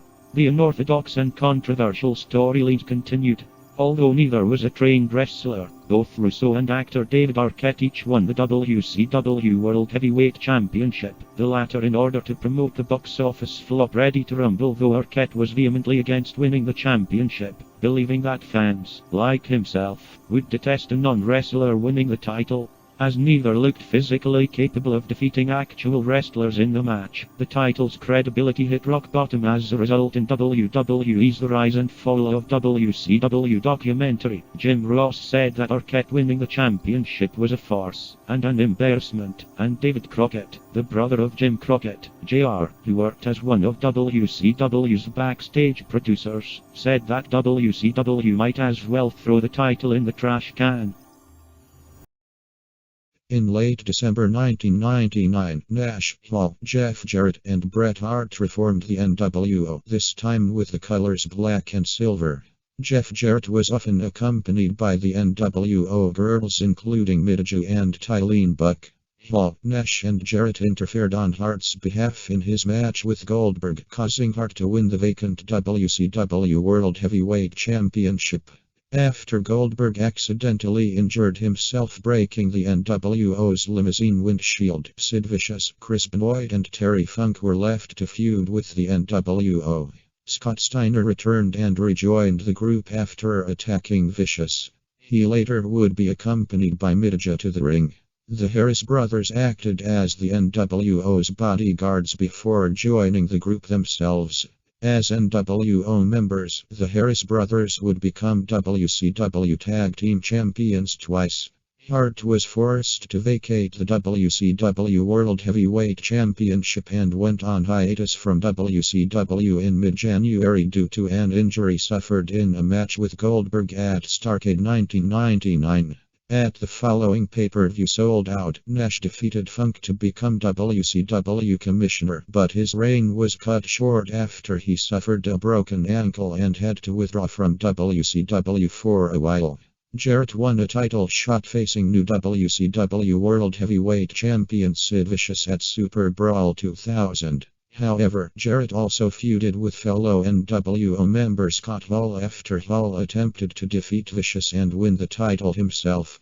The match at Super Brawl was changed to a triple threat match between Hall, Jarrett and Vicious. Vicious won the match and Hall left WCW for good. Jarrett faced Vicious for the title again at Uncensored but lost. With the return of Eric Bischoff and Vince Russo in April, the NWO completely dismantled and Jarrett, Steiner and the Harris brothers joined the New Blood while the returning Nash joined the Millionaires Club.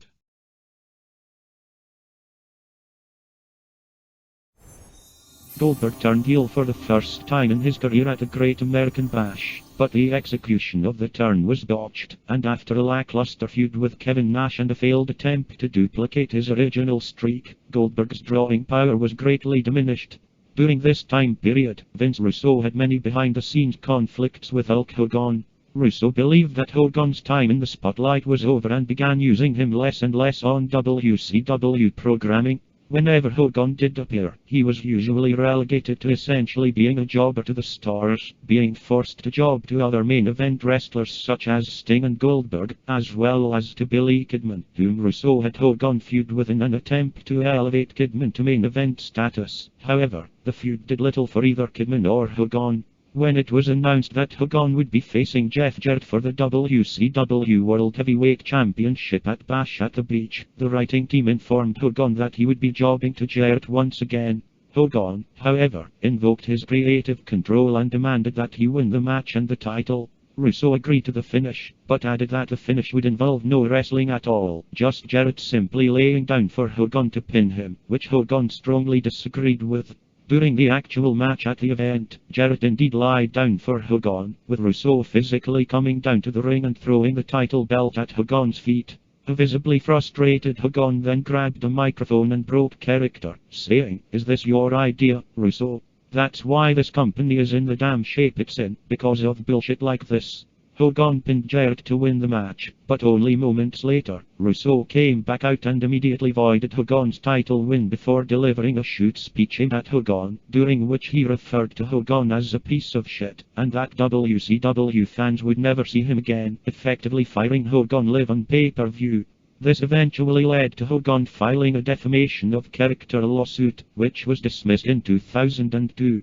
Infuriated by Russo's actions which conflicted with his intentions for Bash, Bischoff departed once more in July 2000.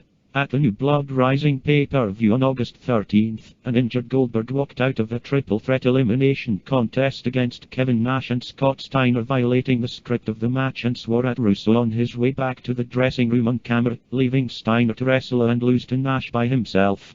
As a result of Goldberg's actions at New Blood Rising, the storyline was drastically changed to a rivalry between Steiner and Goldberg, culminating in a match at Fall Brawl in September 2000, which Steiner won. Immediately afterward, Russo informed Goldberg that if he ever lost another match from that point, he would be released from his WCW contract. In truth, however, this was an opportunity for Goldberg to heal from previous injuries. Russo was gone from the promotion entirely by late 2000, leaving former All Japan Pro Wrestling star Johnny Ace holding the reins. During this time, a short-lived crossover feud began involving stars of WCW and Battle Dome.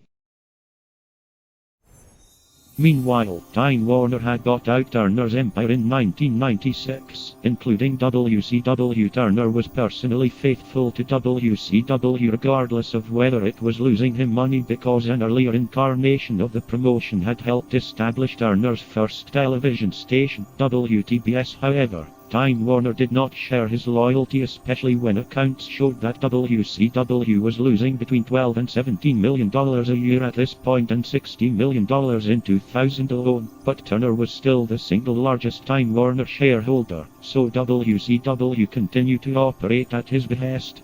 When AOL merged with Time Warner in 2000, Turner was effectively forced out. Although WCW tried to alleviate the strain of debt in early 2001, the financial burdens proved too much for the promotion and its new parent, AOL Time Warner. Once it gained the power to sell off WCW, AOL Time Warner looked to do so in order to cut its losses. A sale nearly occurred in late 2000 to Biscoff and a group of private investors calling themselves Wcw Media Ventures, with news reports and even Eric Biscoff declaring a deal was in place. However, Wcw backed out when Turner Networks head Jamie Kellner formally cancelled all WCW programming from its television networks.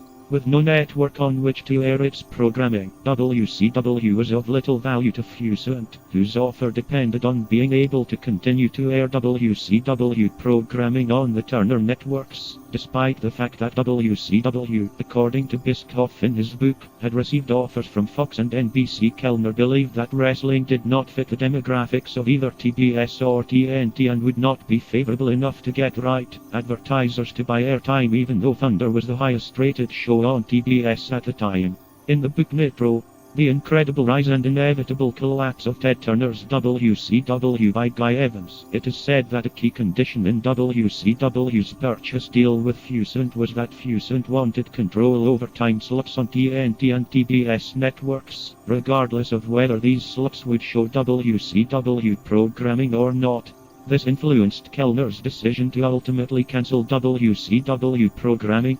WCW's losses were then written off via purchase accounting, according to Evans. In the post-merger environment, the new conglomerate was able to write down money-losing operations, essentially eliminating those losses because of their irrelevancy moving forward. On March 23, 2001, all of WCW's trademarks and archived video library, as well as a select 24 contracts, were sold to Vince McMahon and World Wrestling Federation Entertainment, Incorporated, through its subsidiary, WCW Inc. WCW's intangible properties were purchased for $3 million.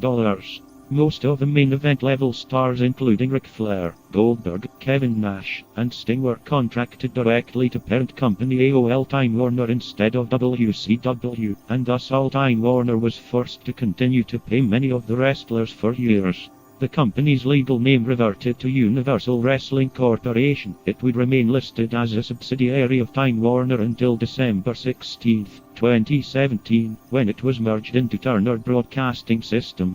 TNT did allow Final Nitro show to air from Panama City Beach, Florida, which had been scheduled for the following Monday on March 26. McMahon opened the last ever episode of WCW Monday Nitro with a simulcast with WWF Monday Night Raw, which aired from Cleveland, Ohio, with a self-praising speech. The final WCW World Heavyweight Championship match for the show and the company saw WCW United States Heavyweight Champion Booker T defeat Scott Steiner to win the WCW World Heavyweight Championship. The main event featured Sting defeating Ric Flair with the Scorpion Deathlock as a culmination of their trademark feud. Then both men embraced one another at the match's conclusion. This was a direct parallel to the very first Nitro, where Sting vs. Flair was also featured. After the Sting-Flair match, Vince appeared on Raw to close Nitro and to declare victory over WCW. Vince's son Shane McMahon then appeared on Nitro, declaring that it was actually he who had bought WCW. This initiated a storyline in which Shane led the WCW invasion of the WWF, which lasted from March to November 2001 and marked the end of WCW. The last WCW broadcast was the already taped final episode of WCW Worldwide, which aired in syndication 6 days after the final Nitro broadcast, 1 day before WrestleMania X7, although several stations aired it in the early hours of the day of the event. After the WWF bought the WCW video library and trademarks in 2001, Vince McMahon brought in Hogan, Hall and Nash, the original NWO, at No Way Out as hired thugs in an attempt to kill the WWF so that McMahon would not have to share power with new WWF kayfabe co-owner Ric Flair. They began by targeting the company's two biggest stars, Stone Cold Steve Austin and The Rock. This rivalry led up to Scott Hall going against Austin and Hogan going against The Rock at WrestleMania 18 in matches which Hall and Hogan both lost.